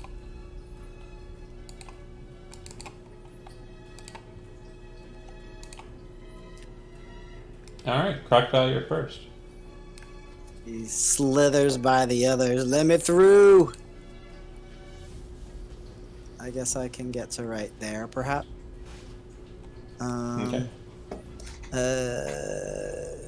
Then I'm gonna take the dodge action. You can't stand on your allies like that. I can't stand on my allies like that. Mm-mm. That's And what he then I go was like- about to say. So what? Shit. Yeah, it's not easy being a big old green monster. It sucks being a big How old many green are in monster. there? It's Alright. not easy being green. So you move into the room like that? I don't want to move into the room like this. Don't be a But I don't have crocodile. any choice. I don't have any choice. Alright. So I'm a crocodile, yeah. That's what I do. This one comes at you, and much like the one from your backside, comes in with bite and 2 attacks. Bite, hit, unarmed attack, unarmed attack.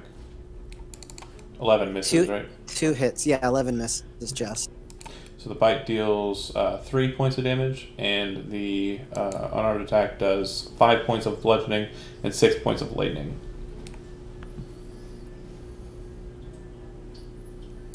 Alright, Choke, you're up. Now you can move through your ally's square, even though it's a big crocodile, but I can't stop Big it. you can't pissed off be in crocodile. his squares, correct?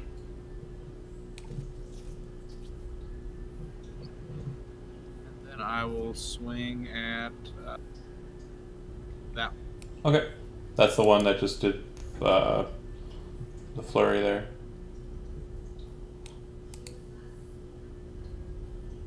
That'll hit. That'll hit. Yeah. 4 damage. You slam him in the shoulder and then smack him across the fish face, and then he kind of snaps his face to look back at you, not even bloodied. Oh, Oh, shit. shit. He's strong. Oh. Kevin, you're up. All right. Jesus Christ. Now the one that, 2 of them look the same, but they're different. So the one that just got attacked, that one is just fighting with fisticuffs. The one that looks like him, but is over there, that one is, he's got a holy symbol. He's the one who cast the spell in the first place. Make sense? Yeah, if I Thorn Whip and pull them past the crocodile, does he get opportunity attack? So you can't pull him past the crocodile, you can only pull him, it's 10 feet pull on Thorn Whip. So you will never be able to pull him through the crocodile. Out of his square too, and not even through. Yeah, it'll just kind of move to the side of the crocodile still.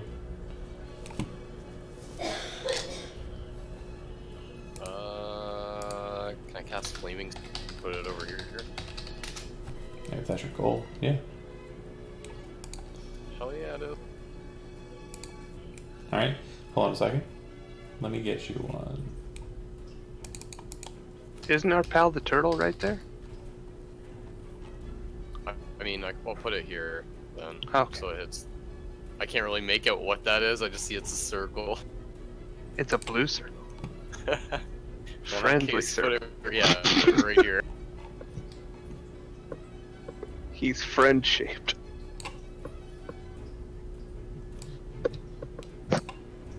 It emits light as well, does it not? Yep.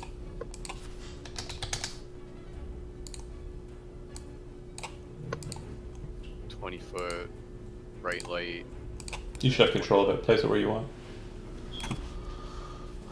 Oh, so it should burn these 2 guys. Right, yeah, dex saves. Did you click the spell? Yeah, you did. Okay, so any creature that ends its turn within 5 feet of the sphere. So they have not ended their turn. It currently does nothing. As a bonus action, you can ram it into someone, though. What? Okay. As a bonus Right, action, one. you move the sphere up to This 30 guy? feet. You don't have to move it at all. You can just kind of bounce it into that square. Yeah, okay. And they have to make the dexterity saving throw now instead of later. So which guy? The same guy that he attacked? Is that a yeah? Yeah. Okay. Yes. So he'll fail. So I just need you to roll me 2d6. Boom, 10.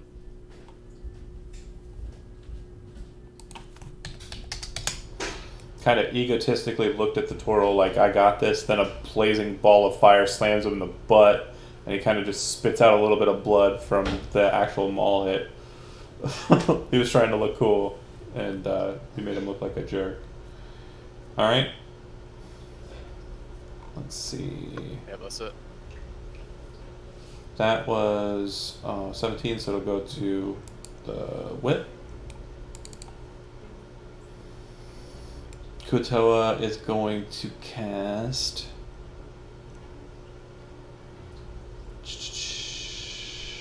Let's see.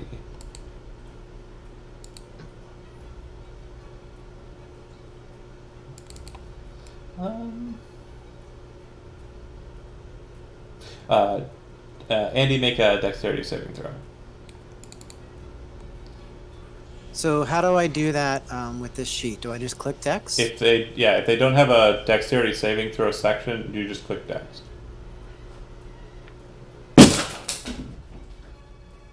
4. That's a failure. It was just a thing. So you'll take 3 points of radiant damage.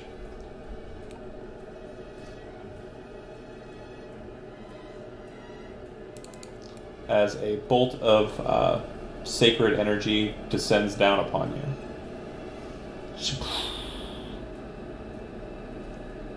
Alright, let me check something real quick. That's just not sounding like it's on brand. I just need to. They worship Dagon, Prince of the Depths. Just not feeling that radiant energy. Dagon. I'm gonna have to change that cantrip. Good thing we're playtesting this. Normal Kuatoas worship Blib Boop, and so that might make sense that they're casting Sacred Flame.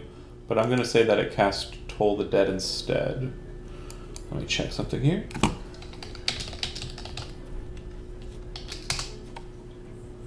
Toll the Dead.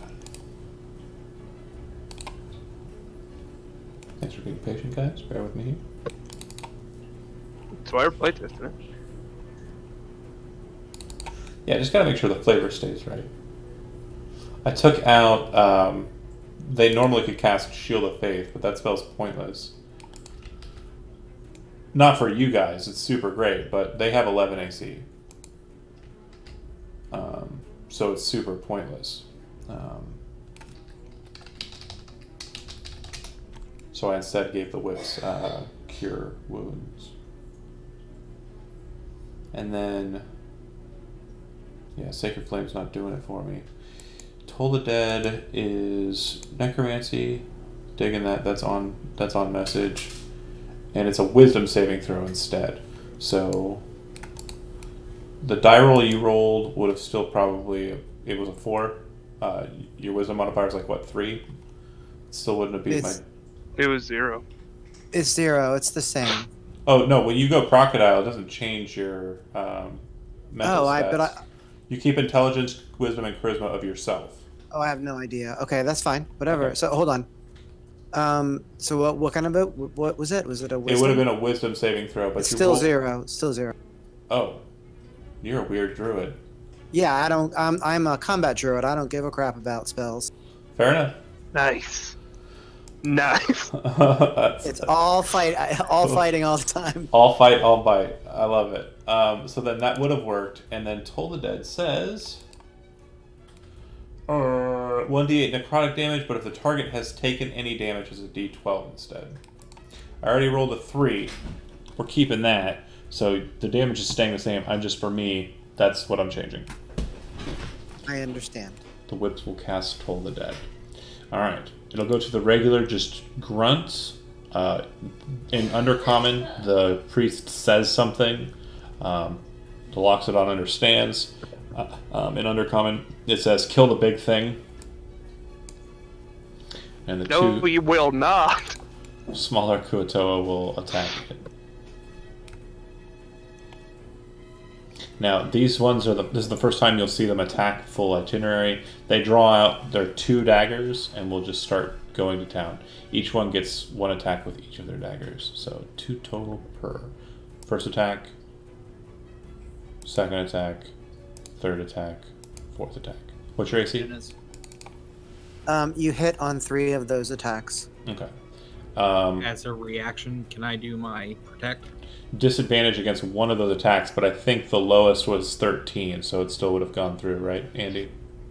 Yeah, he gets Okay. 12. Yep, and natural Chody, armor. feel free to block me anytime. Like, just jump in. If I say I'm attacking someone, say I'm going to throw out protection. Okay, Okay. sorry. It's okay. No worries. And is that 1 hit or 2? It's a total of 3 hits. Yes. Oh, okay. So the first one does 3 damage. Are you still a crocodile? No, I'm no longer a crocodile. So Okay. I'm getting into my regular. I'm now. No. So how this works is you take. Hold on, I gotta grab you from the other room. I'm adding up the extra damage I'm gonna soak from the other character. Yeah. Well, no. Here's the trick. I'm gonna teach you how to druid.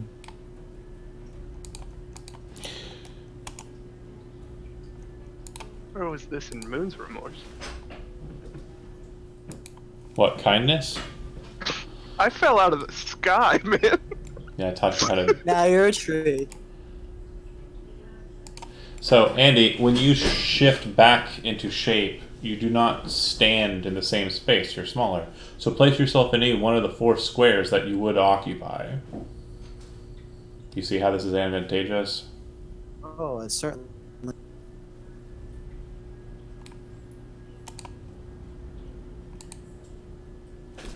I think that's right, isn't it? Yeah. And the crocodile gets knocked backwards and then reels, and then Grok appears wounded, taking 1 point of extra damage. So this would actually require movement on my part. The first one attacked and then missed. That's a good reason for it. You were changing. And the other one will move in and attack with the 2 attacks that hit. But your AC is different now. 21 still hits, right? It does, yeah. 15, does that still hit? No, it does not. Okay, so just 1. And that'll be 2 more points of piercing damage. Right. Alright. Cool. Zach. Pissed. Question, because I've never used it before. Spiritual weapon. How does that interact with Bane? Would the Bane still reduce the damage from It's an spiritual attack. weapon? It's an attack from you. Yeah. Okay. Oh, real quick, sorry. The whip actually ended its turn next to the flaming sphere. Need to make a saving throw. Hell yeah. 2d6. That's gonna miss. Yeah, give me 2d6. 4. Better than nothing. All right, so Zach, spiritual weapon will still have the minus 1d4 for. It'll still do it? Yeah. Okay. Scratch that then. I'm going to just move forward and try to shove this smaller Koto away from Croc. Okay. Now athletics check. Do you want to shove him away or shove him down? Shove him down. Okay. Make an athletics check. Athletics. 7. Beat that. You kind of move in lazily, Fair. big elephant, getting ready to obviously shove with your big elephant hands, and it kind of just ducks and dodges. All right. No bonus actions, right? No, sir. All right. So it'll go to Rolling Rock. Ooh, being a dwarf. It's Very, hard. very bottom of the initiative. Alright. Oh my god. This is set up good perfectly.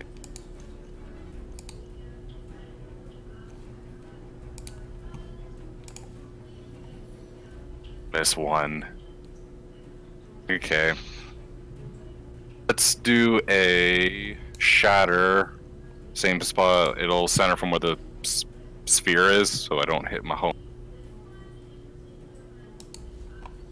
Let's see. You're casting I Shatter. believe it's a 10-foot radius, I think. 5, 10. Yeah, it is. So you could cast it basically right on top of the flaming sphere. It will emit the turtle. It will also emit the Kuatoa, who is furthest away from the flaming sphere. Yeah, he's a basic bitch though, right? Yeah. The guys with the ball chins, they're the big dad. They Somebody are had to indeed. say it. Thank you. Which one is the cleric? This guy's the cleric. The guy on the right, So yeah. true. I hate that guy. So I'm gonna cast a spell, and I'm gonna use metagame magic. I'm gonna have it be a heightened spell, and he's gonna So- have disadvantage on his save. I'm actually going to use metagame magic back at you. He's going to teleport out of his armor, become sand, and just move across the room. Yeah, you said he's not wearing armor. No, I was just doing a bit. So, that one's for Joe Orbic if he ever watches this. Alright, so what's the save and what's the DC? Let's see. I'll click the button. 14 con save. Alright, that'll be rough. Alright, so my cool guy has disadvantage. He'll go first. He still gets it. Damn, nailed it. Yeah, he's a boss. And then the monitor will go, and he fails it. Jump change there. And then the little guy who is adjacent to Torak is going to attempt it, and he too will fail. Alright, so he takes 11. Still standing but bloodied. The monitor will take 11. Still standing, remains bloodied. And the whip takes half, right? And so always round up in real rules, or always round down in real rules. I forget. We'll go round up. So -6. Alright. You guys hear And just for flavor, instead of it doesn't. And just for flavor, it doesn't sound like the crack of thunder. It sounds more like a volcano erupting. It's more like Earth being split. Very cool. It's a shatter sound. I like it. Very cool.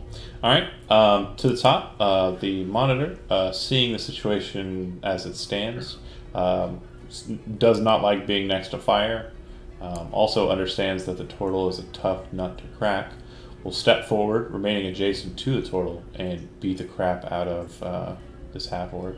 Do I need to say protection now or at the end Yeah, of my turn? so it's going to make 3 attacks. So I'm going to say for the first attack it's going to bite. Do you want to block it or do you want to wait for a different attack? I'm going to block that one. Okay, so this has disadvantage. Miss. Then it's going to attack with the 2 unarmed strikes normally. Crit and miss. The crit will deal 16 points of damage. And you cannot take reactions until the end of the Kuatoa's next turn.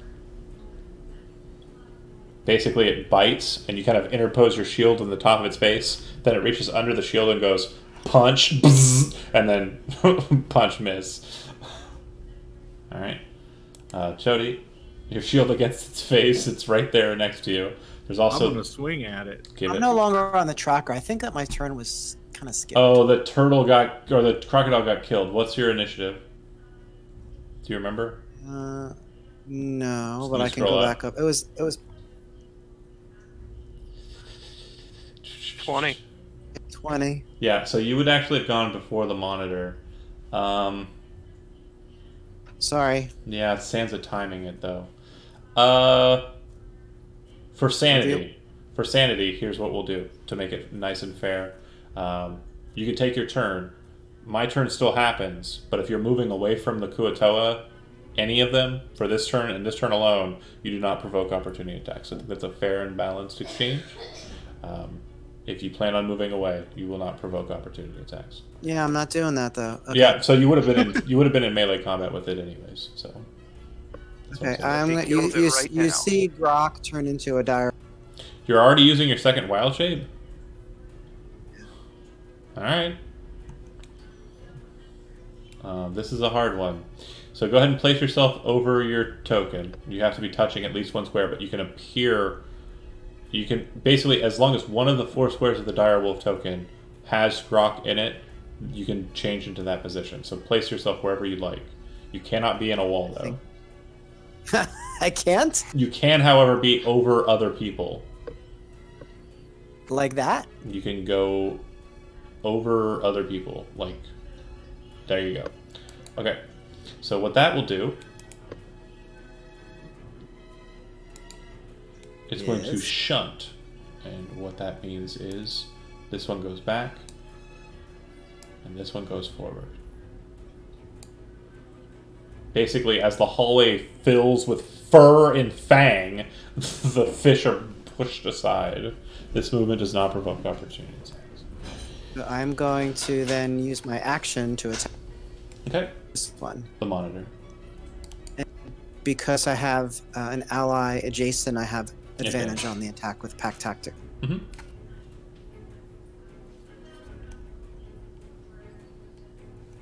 15. That'll hit. So it's a 17, but yeah, 14 piercing. All right, and a DC 13 strength saving throw or fall prone. Yes.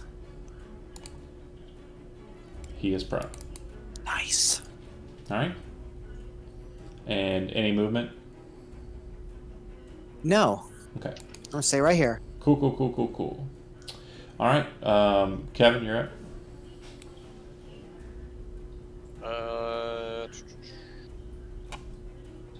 I can't shoot a cantrip and maintain this, can I? Concentration, yeah, you can maintain it. So you can actually use a cantrip and bonus action shove it into something. That's why Flaming Sphere is so good. Alright, so yeah, I'm gonna, I guess, produce flame and hit this guy. Okay, because you're throwing 23. through a lot of a mess, it doesn't matter, you've nailed it. Roll damage. 9. Alright. I love this game. So as the wolf is kind of like becoming and like biting out and slamming into the thing and drops it to the ground, oh, you had disadvantage too, and still 21's good enough. But you kind of look underneath the wolf, just kind of like past the feet and the tail. You're holding the flame and you kind of skip it off the stone. It slams into the fish's face and just melts its eyes in its sockets. And then Glorious. bonus action, slam the flaming sphere into the other Yep. one. Alright, dex saving throw. You're a firebender. Earth. Yeah, currently. Yeah, I thought you were gonna be a bird bender. that'll fail. 2d6. 5. Alright. Yeah, the Fire Nation came and killed the air. All the fish. Oh my goodness. Okay, it'll go to the whip, who will move away from the flaming sphere this time. Not a fan. And I got this freaking wolf I gotta deal with. Let's see. Yeah, I'm just gonna go ahead and attack. So it makes one bite attack and one pincer staff attack. And bite will hit, Hit. and pincer staff Hit. Okay. So it does 4 piercing with its bite attack. It does 5 piercing with its pincer. So basically, as you're kind of biting his friend and kind of turning your head to pay attention to him, he reaches out and bites you on the ear and kind of like gets a nice sized side of your head, kind of pulls away. And as you kind of like rear back and get ready to just lunge at him, he shoves the pincer staff against your neck and holds it there. Alright. His little buddy, who's still alive, thank goodness, is going to also attack the wolf.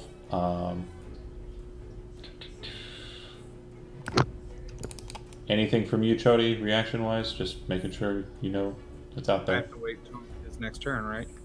Oh, right, that's right. So, dagger 1, dagger 2, Hit.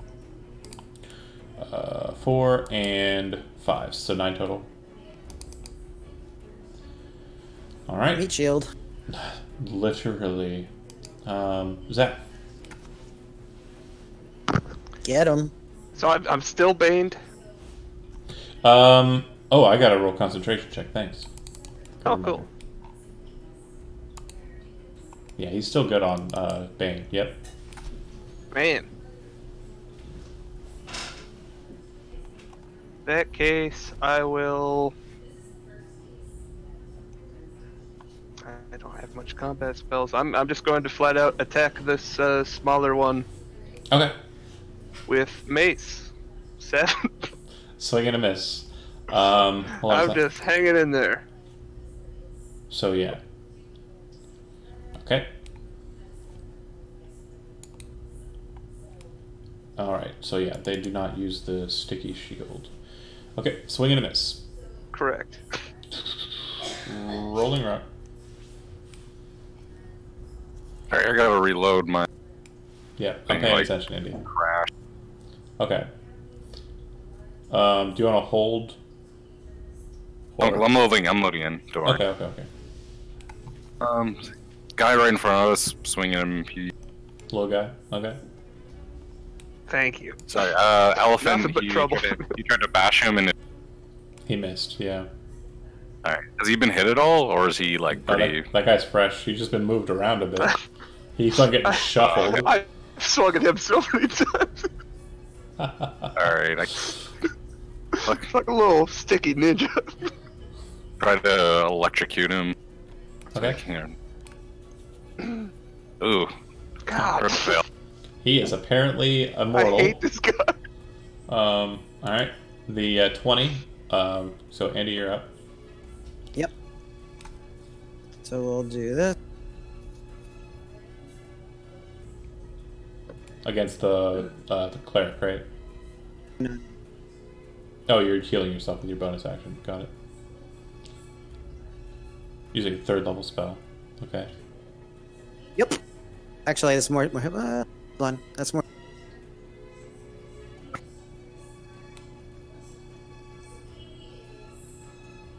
I didn't get that. What'd you say? Sorry, I Overshot did a it? few extra hit. Yeah, I overshot it. Gotcha. Okay. And go for the cast. Bring it.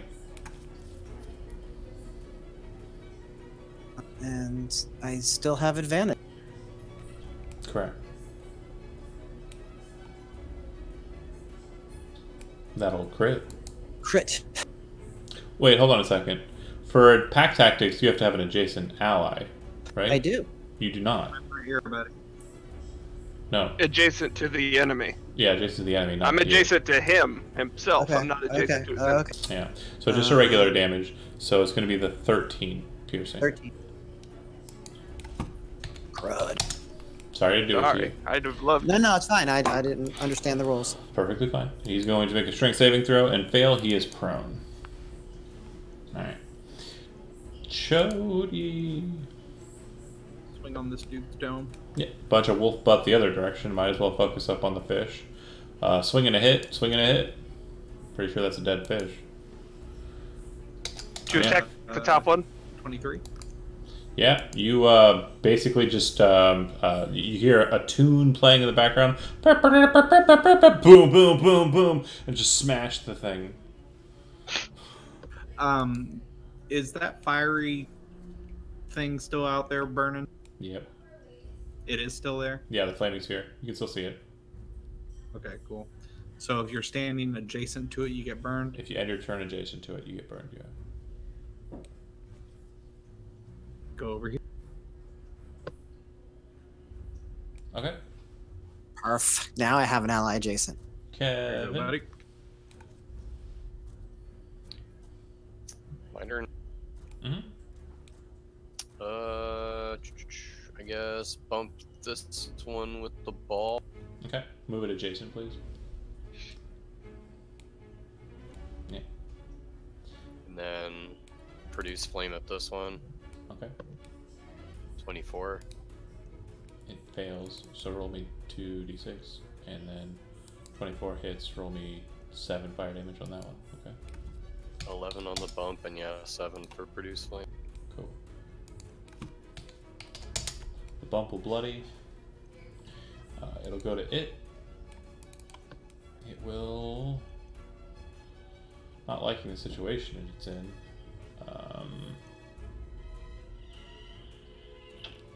Not really seeing any escape. So you still have that concentration on Bane? Because I bet that's what's holding me back. I haven't even rolled a d4 to subtract. I the know. rolls. I have not made a single attack successful. It would have failed the first damage from the wolf there. It's no longer banning you.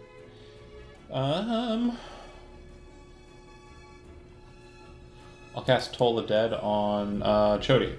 And go ahead and roll a Wisdom saving throw. 10. Take 6 points of necrotic damage. And then you can, if you wish, make an opportunity attack. 21. Damage. 11. Okay, still standing. Alright, the guy who can't die Hasn't gotten new orders, so he's going to continue to try to kill this wolf. Miss. Miss. And then he kind of just holds his hands off to the side. Shrugs Zach. off all damage. Yep. Zach, you're up. Alright, this is gonna be the one. If you believe in yourself. This close to it. 8. It's a miss. Mr. Rock. I should have just strangled him. I should have just choked him out with my trunk. Steve, you're up. Sweet. I'm gonna get him this time. I'm gonna grab his face. Please do. Just put him down. God damn it. Okay. Andy, you're up. Yeah, I'm gonna go with the cast. Okay. And I. Okay, there's not an ally Jason, or there is. Like I'm. There is not. Because there's a wall between he's- me and the Loxodon. Because there's the. Yep. Miss. 11. That'll miss. And then anything else? No, I'm Roll gonna a dexterity stay. saving throw. So Dex would be the wolf. Yeah, Dex is the wolf. I see. 14. So you'll take half 2d6. Roll 2d6 there, Kevin. Kevin's burning fresh. Take 2 points of damage. Andy. Choke.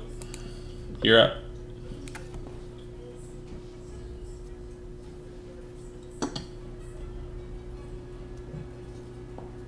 $17 and $15. Both will hit.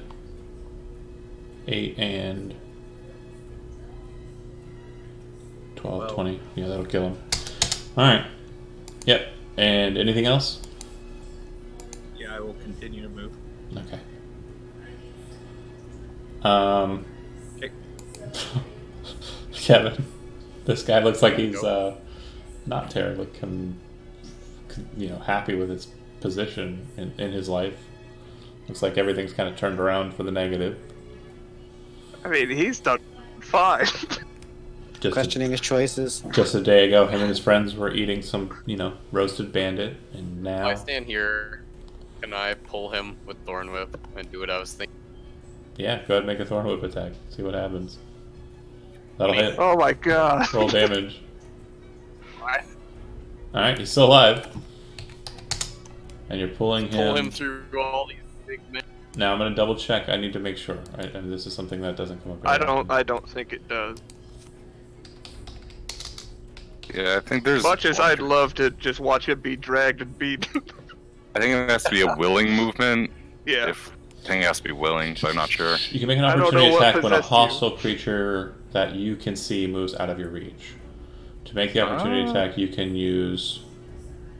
No, so yeah, it's. You also don't provoke an opportunity attack when you teleport or when someone or something moves you without using your movement. You're not using his Okay. movement, you're using the movement of the spell. So, no. Good. Right. Yeah, not many people have had much opportunity to do that. Back when Zach used Thorn Whip, it was more for pulling people off of ledges. I mean, I was could have cool, flown but- like as high as I could and tried to drop him, but I won't like rewind and say I did that. 10 feet, it wouldn't have been very high. The ceilings aren't Still very a high. D6. No. He's not going to drop from 10 feet. You're going to grab him, he's going to fall 5 feet. So, anyways. Cool. gonna be- He's here now. Annoyed. Well, it goes to him. The showdown begins. Fish versus bird. 2 attacks. Oh, fight for the ages. First one hits. Yeah, take your 2 points of piercing damage. Love it. Zach, this is it, man. You gotta do I it. don't know what possessed you to put a final boss in the 5th room we would check. This isn't a final boss. Yes, he is, John. I hate this guy. Kind of is. Fucking mace. Take it. God. Oh my god. Dude, they have a Six. 11 armor class. How Crit are you fail. so bad? Alright, Rock, you can do it. Nope. Fish sticks. Are you kidding me? Give him a promotion, John. He's the new. He's in charge. He's the new whip. He's It's- the new monitor. It's Dagon Reborn. And the whole party just stops and starts bowing to him, and he's like, Yeah, we give. I'm willing to surrender to this one. Earned it. I think it's me. Yeah. Not much room for you to go out there. You can move 1, 2, 3, attack. 1, 2, 3, move back to your position. Nom nom. 21. Not. Oh, you pack it. Yeah, that'll work. Okay. Damn. 10. La la. Yeah, you bite him in half. Sorry, guys. It couldn't go on forever. Hack tactics. FTL. Alright. 6, 8, I eat them. It was a lot Seven. of so bad swings. The Seven. new king of the Kuatoa is the wolf. Alright. Okay. Then what happens? Can we look them over and see if they got anything good on them? Not really. No, they have a pincer staff, a holy symbol of Dagon, daggers, 2 on each of the lesser Kuatoa. Looks like the lesser Kuatoa also have a single spear on their back and a net and a bag at their side. So it'd be 1, 2, 3, 4, 5 nets, 5 spears, 10 daggers, 1 pincer staff, and that's it. Oh, and 1 holy symbol of Dagon. Okay, cool. I'll take a net or two. Okay. What does it look like they were doing in here? It's just an empty room. They were So eating a person. there's not much drawn in this room, but basically, as you kind of look around, what he just stated was accurate. So it looks like this is some sort of food storage place. There are some hooks on the walls that are holding blocks of meat, kind of dripping down onto the ground. It looks like they're parts of people. Ew. Yeah, I'm not gonna eat that. Alright, what's behind door number 2? Okay.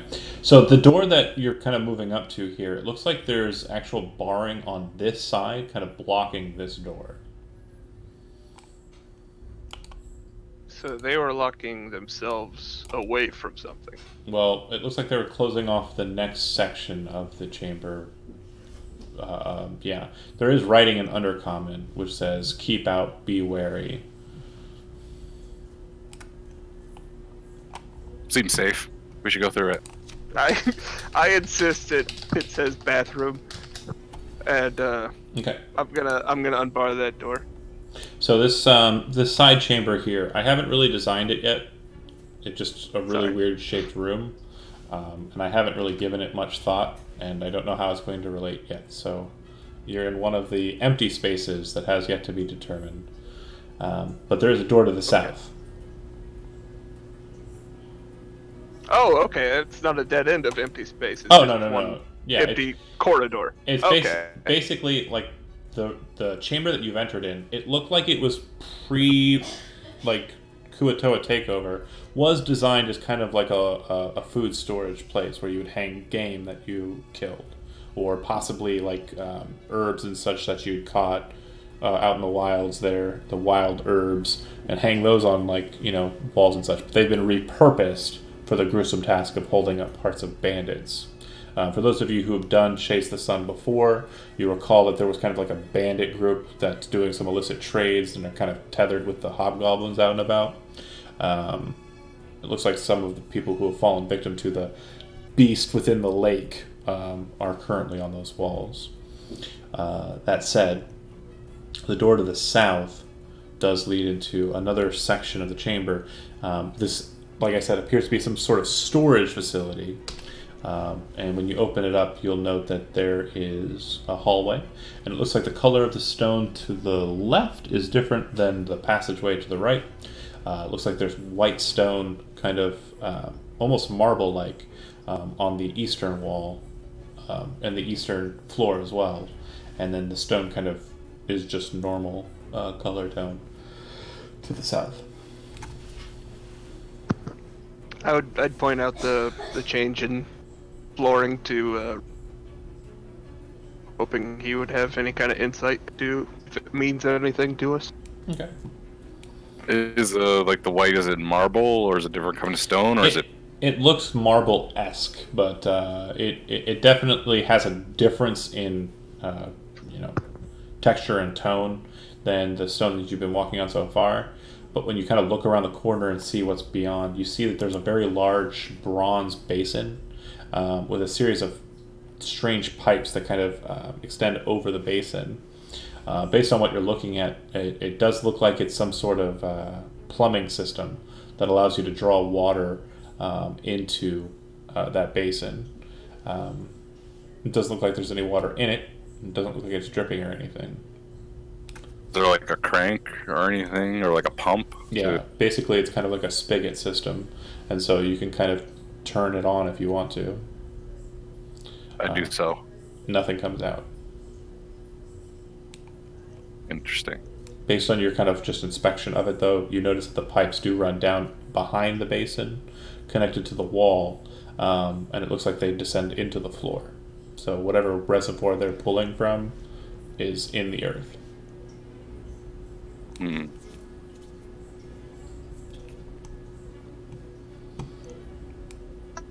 I'll take a look around the storeroom here, see what kind of wares Sure. survived. So this place is pretty dry compared to the rest of the place that you've been elsewhere. It looks like this storage facility, there's a series of shelves, and on the shelves you can see that there are glass bottles that have all sorts of colored liquids within them.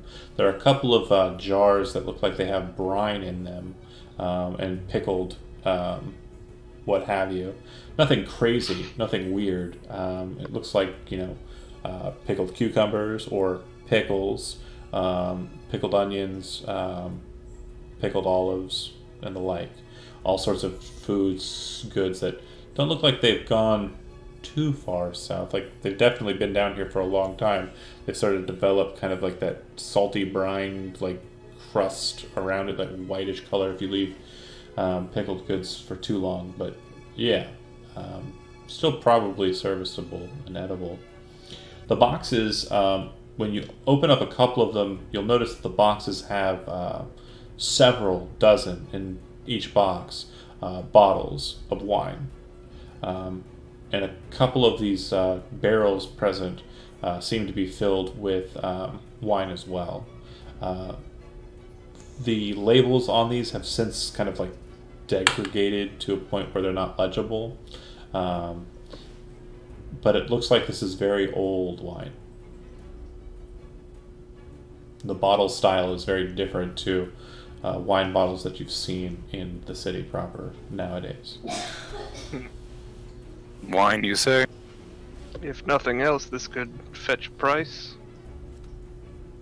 You're Excuse me, feeling George, thirsty Scotch. there, Rock. I was just would want to sample it to see like the vintage. I'm pretty versed from guild background when it comes to spirits. Okay. So I'll pop a cork. Is it soured or is it still like good stuff? Soured. Yeah, it looks like this is corked indeed.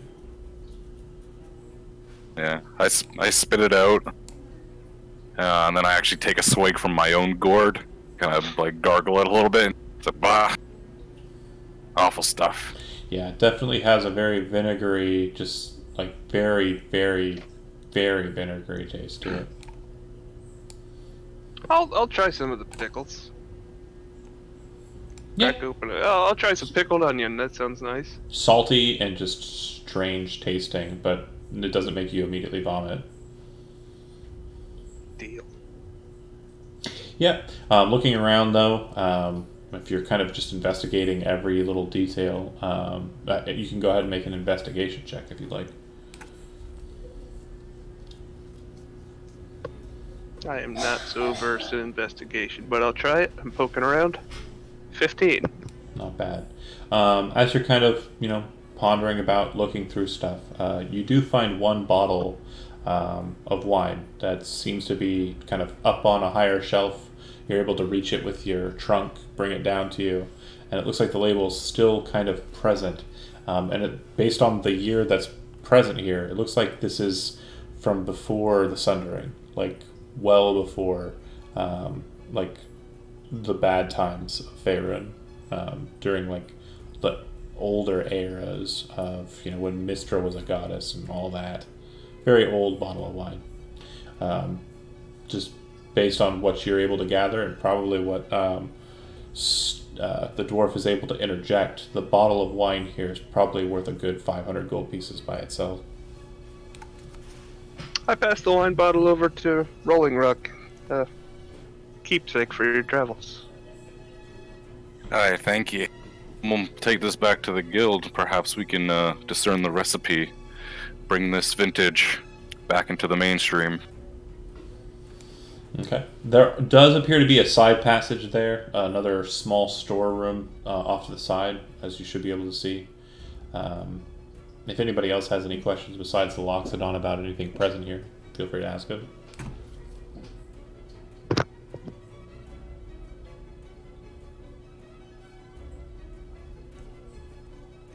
Okay, well then keep going, Zach. Right. I'm gonna circle back up around here. Is there anything in this particular corner? So when you come over to this, the shelves here don't have like bottles, jars, and the like. It's just a bunch of rusty old tools and like canning apparatus, some alchemist tools that are pretty worn and weathered. You see what looks to be like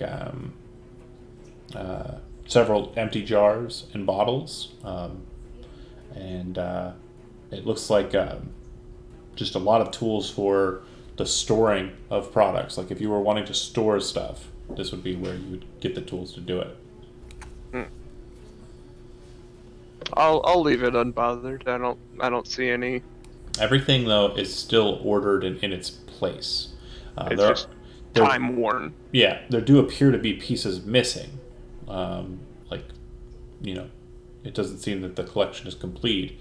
But based on what you're looking at here, everything you saw in the boxes, the barrels, the jars outside, could be canned and sealed in this with the tools here, or most of the tools here. Some might be missing.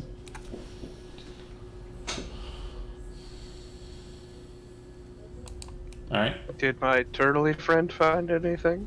There's a door down here. We might want to check it. Yep. This door is wooden. Doesn't appear to have any signs of age to it whatsoever. Just looks like a nice old door. I'm gonna open it. I wasn't subtle at all. All right. As you open the door, again, it being a wooden door, much like the ones as I stated before. As you kind of reach down for it, the door is locked. And as you kind of pull the handle, you can kind of feel a mechanism go with the handle as you pull it. And once it does, you see 3 needles kind of erupt from the device and attack at your hand, basically assaulting your hand. Make a dexterity saving throw. 14. Pretty good. But not good enough. Oh. Take 1 point of piercing damage. And you take 35 points of poison damage. Oof. I'm down. You basically see him reach down, grab the handle of the door. Something happens, and he just kind of slumps to the ground. I'm going to pull Torak away from the door. Okay. I'm gonna go ahead and cast Spare the Dying to make sure he's not dying. Okay. Perfect. The needles do recess, but they don't go all the way back into their fittings. So you can kind of see that they still have this strange kind of greenish colored liquid still sitting or settling on them. As you kind of look it over, you do notice that the green kind of has a bit of like a purple underlayer, like a strange kind of like light purple coloration kind of mixed in with it. Some sort of poison, to be sure. Can I try to examine what the poison is, if I could actually discern the color of it? Again, it looks like the actual poison that was delivered, and it's probably the more important portion of it is the purple colored stuff.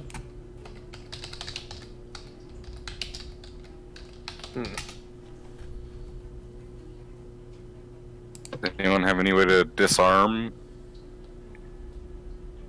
Don't have any tools like that on me. What are we? We have a crowbar And and fire. real quick note, I apologize ahead of time. The poison damage that I dealt was... it requires a Constitution saving throw. Jody, go ahead and make that saving throw, please.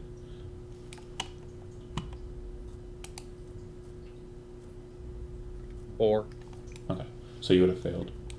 And the amount is in line with what I would have rolled. I rolled based off of old stuff. The poison, out of character note, this is playtest John talking, by the way.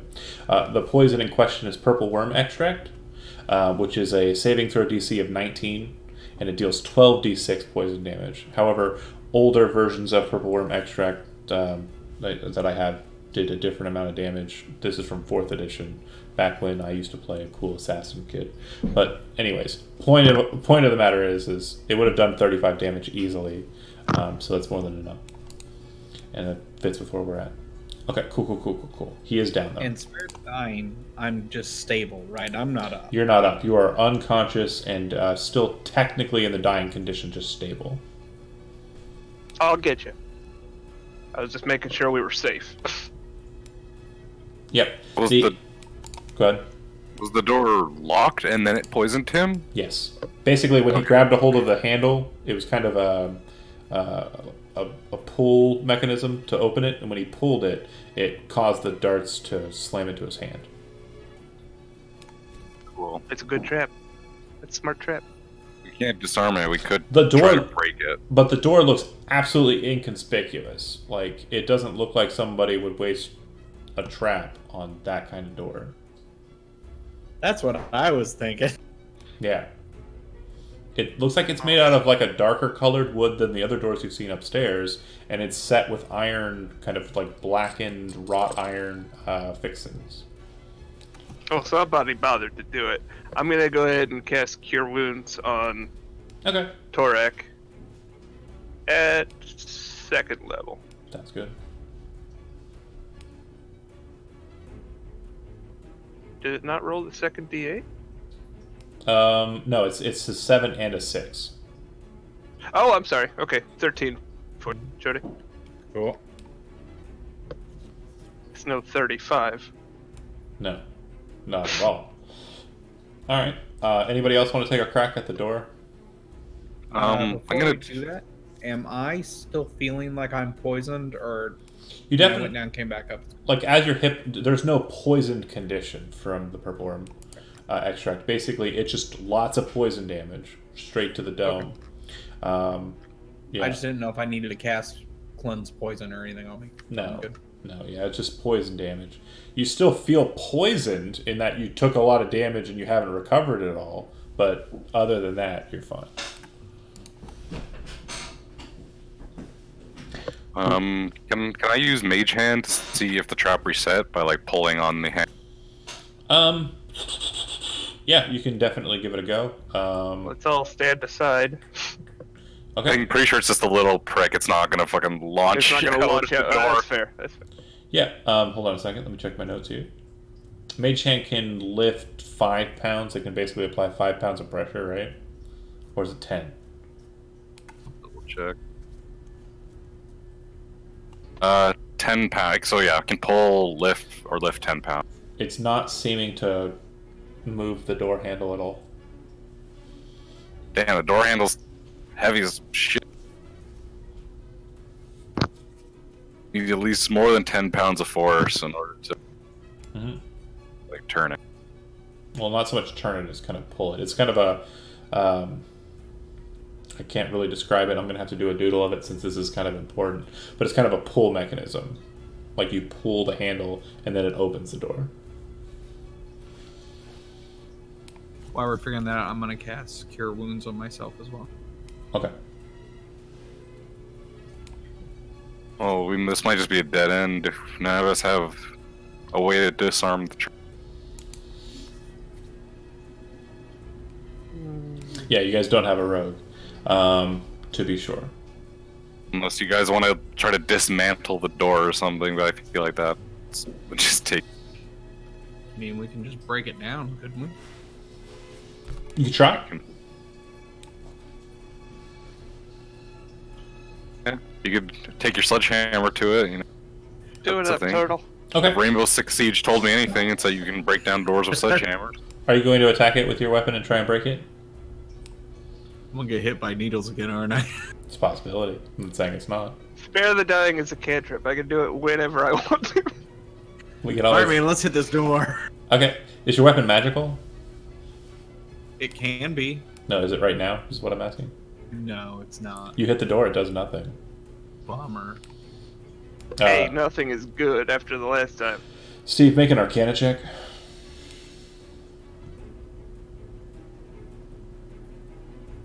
16.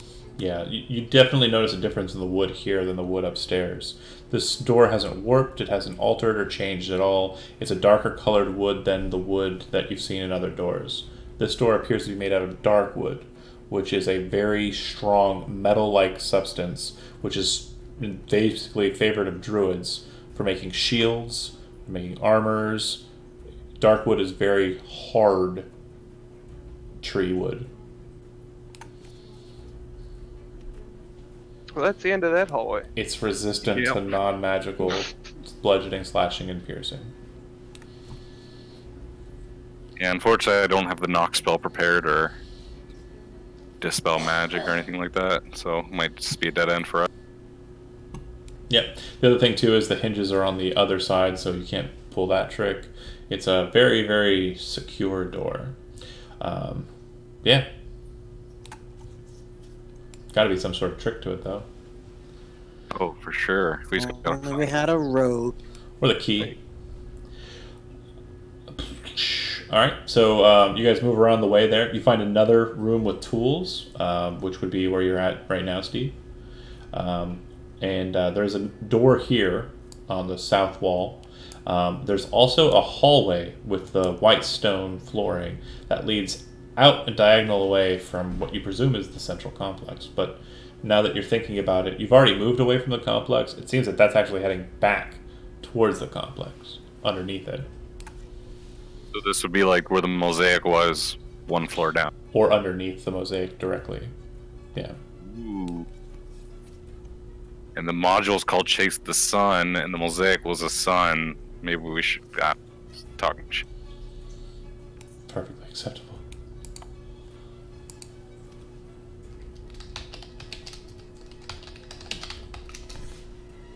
Did we try opening this door down here? Nobody has, no. Nope, not yet. You should do it. What does it look like, John? This door is a stone door, like the double doors at the beginning of this chamber. It has the same kind of motif, but smaller, engraved on this, of a woman. This one has all of its fine details remaining.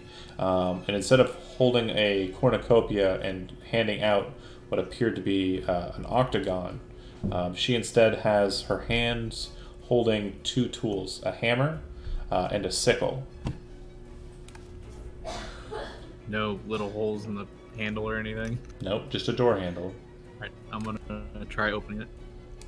Okay.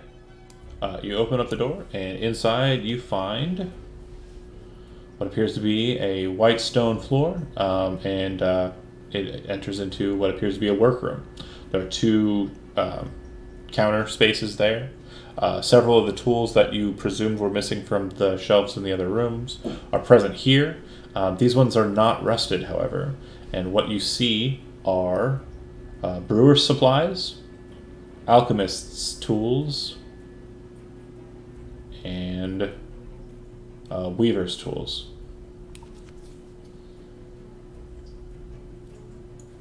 Okay. I'm gonna speak loudly back to the group and basically say what I see, and say that there's another door in here.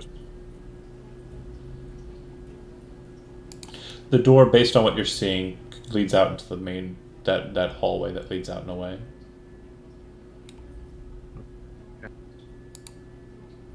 I let them know what I found.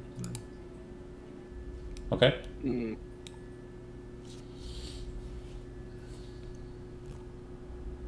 Sounds good. Well, if we find a key or something to open that door, we can... you guys want to keep exploring around here? Are you guys exploring around Yep. here or heading south? I keep losing track of where we've been. Wait, okay, we've definitely been over here. Mm-hmm. Alright, that's a different hallway we haven't been in. So... yeah, everybody's here. Let's go down this white corridor. Okay. Alright, so this one's pretty easy, because I don't have to bring you to the map. I can just tell you what you see. At the end of this hallway, you find a very large golden door, literally made out of gold, or at least gilded, set in a circle around a sun motif, which has been acid etched into the stone, or sorry, into the gold rather, are a total of 7 slots. Around the 7 slots, you see that there are a total of 7 symbols. Hold on a second.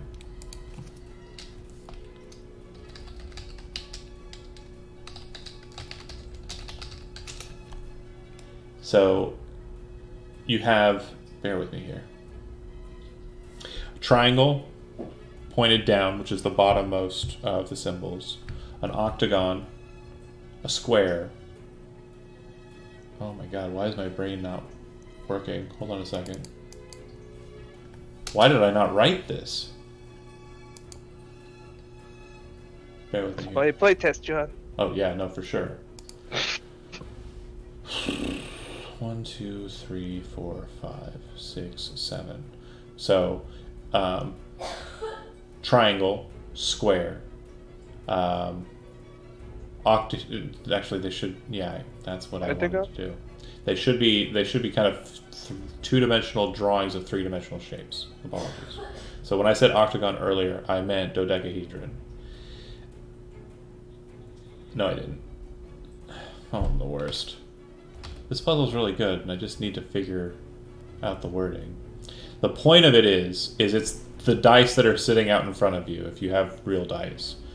D6, D4, D8, D10, D12, D20, and second shape, or a circle.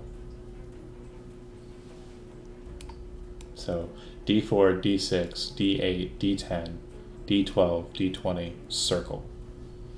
Which D2, if you're wanting to get too deep into it.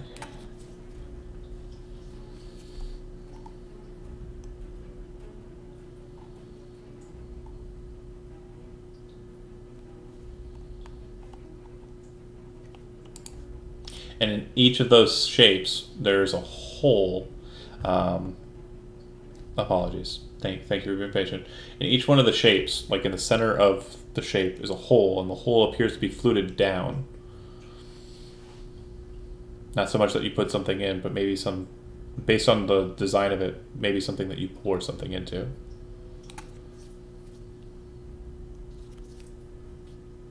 Something such as pickled onions?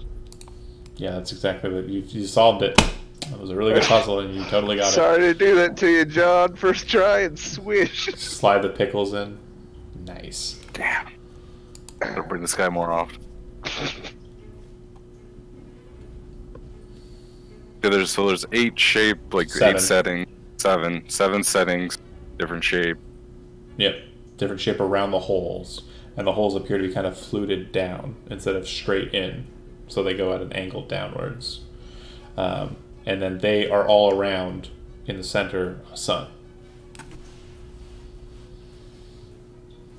So can we assume these are like keyholes? We need all 7 keys. The holes are about the width of like a golf ball, and like I said, they're like bored down. So like instead of going straight in like a keyhole would, it's kind of more like a tube down. Does that make sense? They want you to pour something into them. It does look like they're basically ready to receive like some sort of liquid. Yeah. Pour the wine. It's the only liquid we found. We found all kinds of pickles. All kinds of pickled things.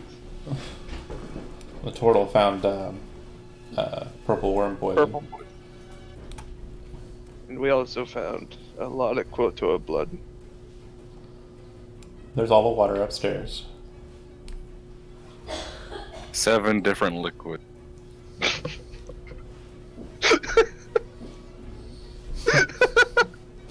Sounds dirty.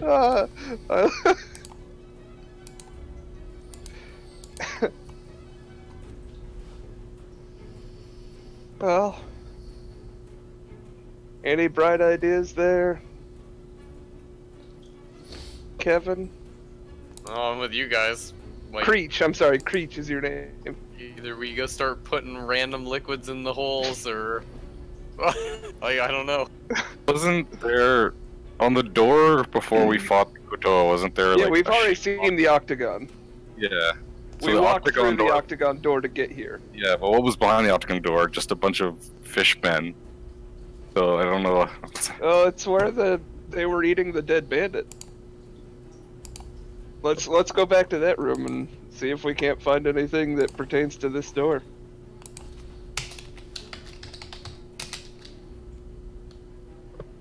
If that makes sense.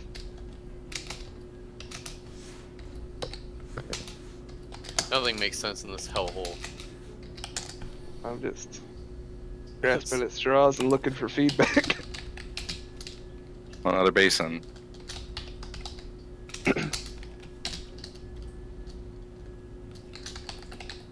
Does this basin also not work?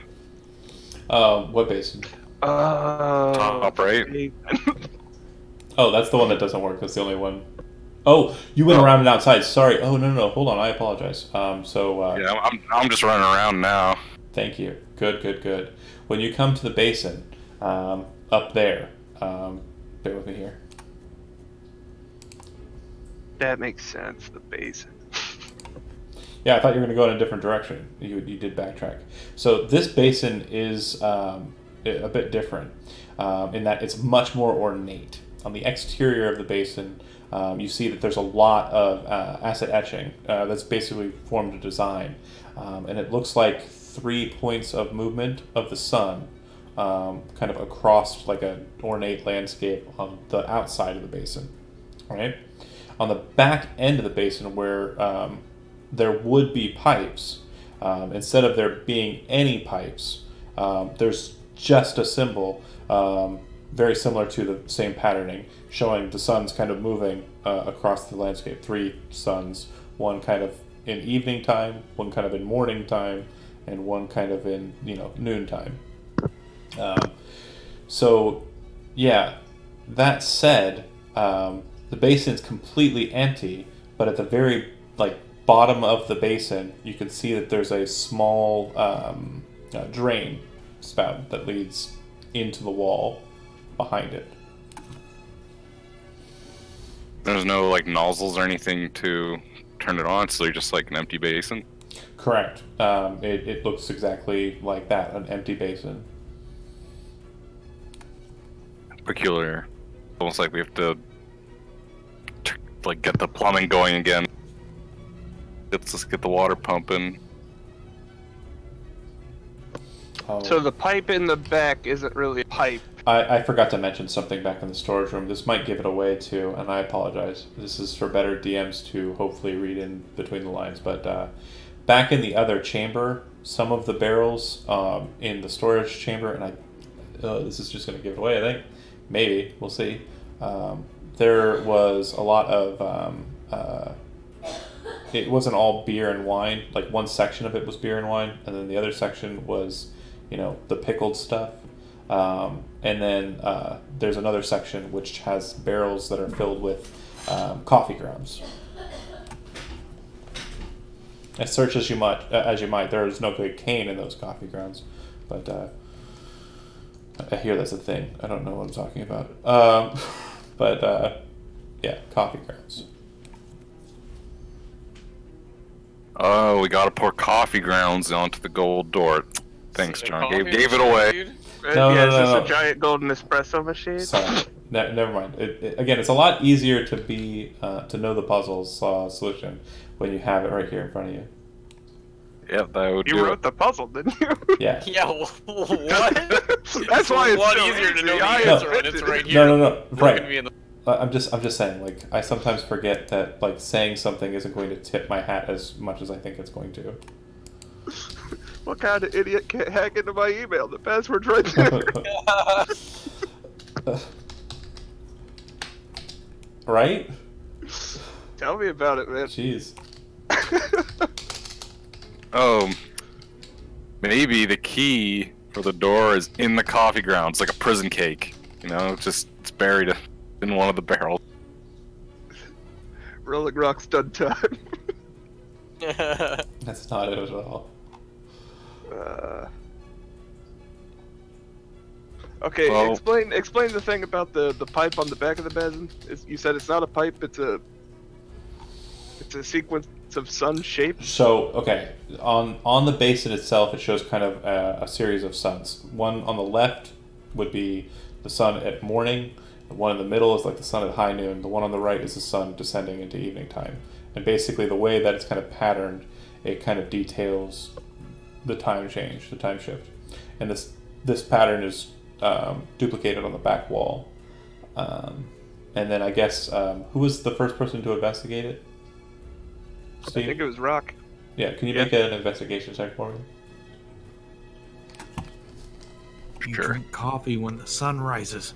And you eat pickles at noontime. Yeah. And you You drink drink wine at beer night? all the Yeah. time. Wait.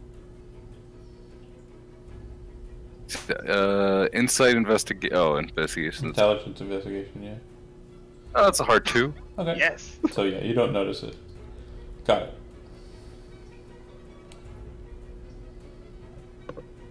Actually, okay, I'm not going to make that investigation check. That's kind of integral, and it's pretty obvious. The sun shapes, the discs on the top back portion, they look like they're removable, but it looks like there has to be some kind of mechanism that causes them to either open or eject out. Does that make sense? Yeah. Okay. So you have to like get it going in order for it to Yeah. pop out. Or something has to open, be done because the for each one of them to pop out. Possibly something different for each. I'm going. Bear with me. It is currently evening time. Yes, the sun was setting when we entered this place. No, it's morning time. Oh, it was morning time. I can't pour coffee grains just straight down the drain. says who? Why don't we you're brew? Why don't we brew some coffee? Let's brew some coffee and pour it down that drain. The tools for making everything in there, or Oh my packaging god! everything in there, are in The there. bottles. Oh, John. The brewer's tools were back that way, so yeah, if you wanted to brew a cup of coffee, you Son could. of a bitch. Yeah, I'll put on a pot of coffee for the gang Alright. while we think over this puzzle. We're gonna pull an all-nighter. It's just, okay, so to be sure, your goal is to pour the coffee down the spout, right? I'm gonna make coffee and pour it into the basin. Okay. So when the basin is coffeed, the sun symbol that's reflected of moon or morning does pop out. A small little sliding tray, or half circle tray, kind of slides out. Inside of that half tray is a key. I will hand the key.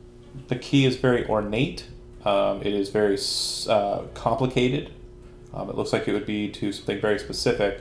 And the head of the key, there is a symbol present. It looks like it's a little tiny guardian, like the ones upstairs. I'll pocket that. Okay. Should be able to try using it on the magic door. Okay. Is that what you're going to do? I'll hand it over to you, Rock, if you want to try it. Oh, I'll try. Yeah, poison isn't as Okay. poison doesn't affect me as Oh harshly. yeah, you're Right, right. so I'll When you're looking at the key, and I haven't finished drawing it. I'm still working on it. I said this last time, and it's really just the worst excuse. But basically, the key is very ornate and has multiple kind of key teeth, not just a straight downwards like set of teeth. It's like oscillating around the center like spine of the key. When you come to this key hole, though, it looks like it's a traditional key lock. It doesn't look like it has all this filigreed, like, sides Mechanism. shit. This keyhole, it doesn't look like it's the right fit. Damn it. Door. Correct. The one that you died at, yep. Well, let's pour more stuff in the drain. No, I said the golden door, the huge golden door. Oh, no, it has not. It has 7 holes, and none of them are keyholes. I'm gonna pour some pickle juice into that Bez if no one's willing to stop me. By all means. It doesn't do anything, the pickle juice. Man, I thought for sure that was the noon times. But this basin over here was different, right? This one looked like it should fill. It looks like it functions as a water basin, Like it had like a. but it's not functioning right now. We come across any other locked doors? You passed by one, but we didn't really talk about it much. There's the door upstairs that was the double door with the guardian motif on it. A small set of double doors up on the floor above. Do we remember if that had a lock on it? Or like a keyhole? In hindsight, and again, you guys didn't stay very long on to it. I didn't get to talk about the door too much. You just kind of moved from it to the north. But it does have a keyhole, and the keyhole is very ornate. Huzzah! Okay. You guys want to backtrack? Away we go. All right. Yeah. Oh wait. We'll theater of the mind it, because you might probably return back this way. But when you guys go back up there, put the key in the hole. It opens up to a 10-foot wide, 15-foot deep chamber. At the far end of the chamber, there is a completely white stone sarcophagus, or coffin, really. And there's gold kind of markings along the side of it, and it seems to say the name of someone, and it's legible. It's Marthane is the last name. And Marthane's the noble, for now, is the name of the noble who sent you on this trek.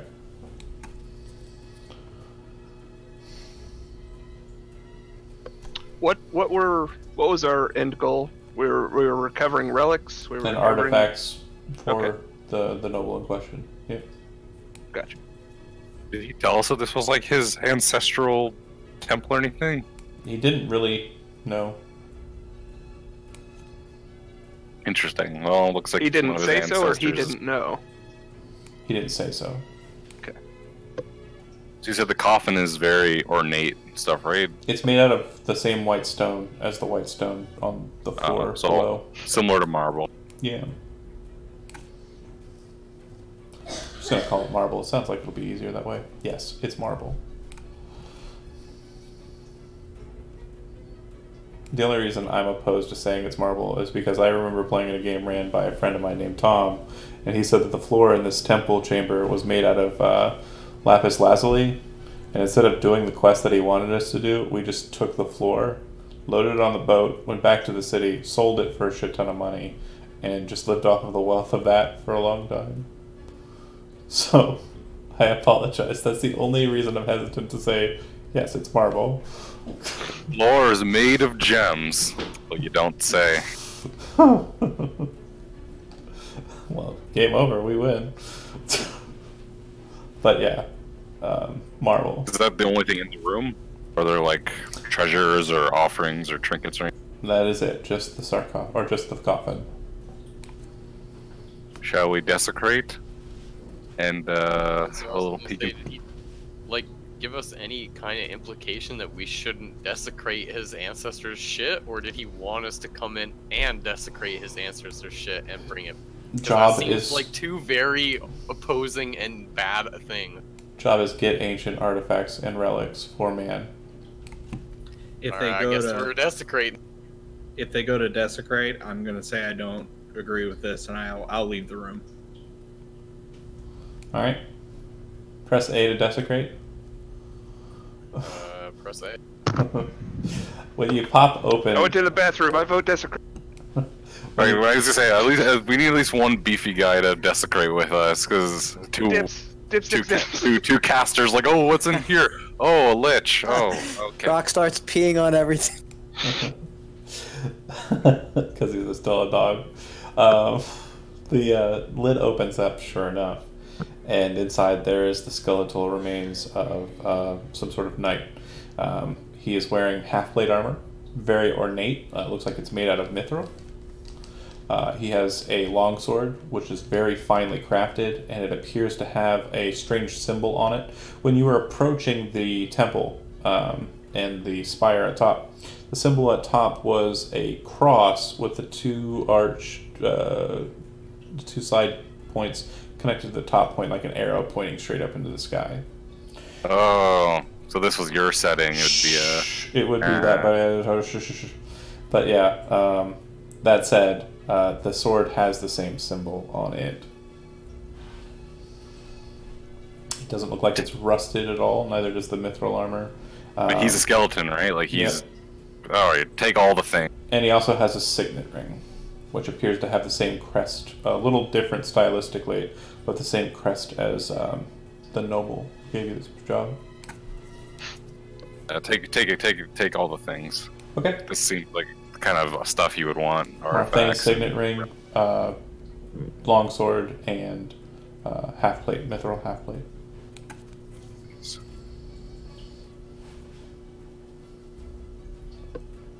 Okay. And then what happens? We close it up again. Cool. Yeah, quest complete. We got him the stuff. All right, boys.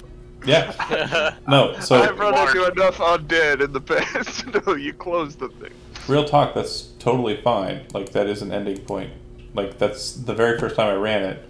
All they did was go in, find that, and leave. Perfectly There's acceptable. also a Is there giant any, logo. again, is there any implication that there's more? Or, like, was this what we were... Well, there's certainly deeper depths of this Oh. place. You don't put poison and you don't make a magically locked door to hide nothing. There's more, 100%. Also a giant gold door. Well, and it's like the lake is stocked with Kuatoa on purpose, you know? Somebody paid them to stay there. Somebody stocked that, you know, with the fish. That Pour probably them in has his to be my tentacles. stopping point, though. Just a heads up. Yeah. I got work tomorrow. My wife's dying in the background. I'm gonna pause it here. If we do go Heard it. back to playtest with the same group or a group that's pretty much the same group, we'll just pick up from right where we left off. I'm gonna stop the stream. Thanks for watching, and look forward to this thing getting released once I finish it out. All right, stop.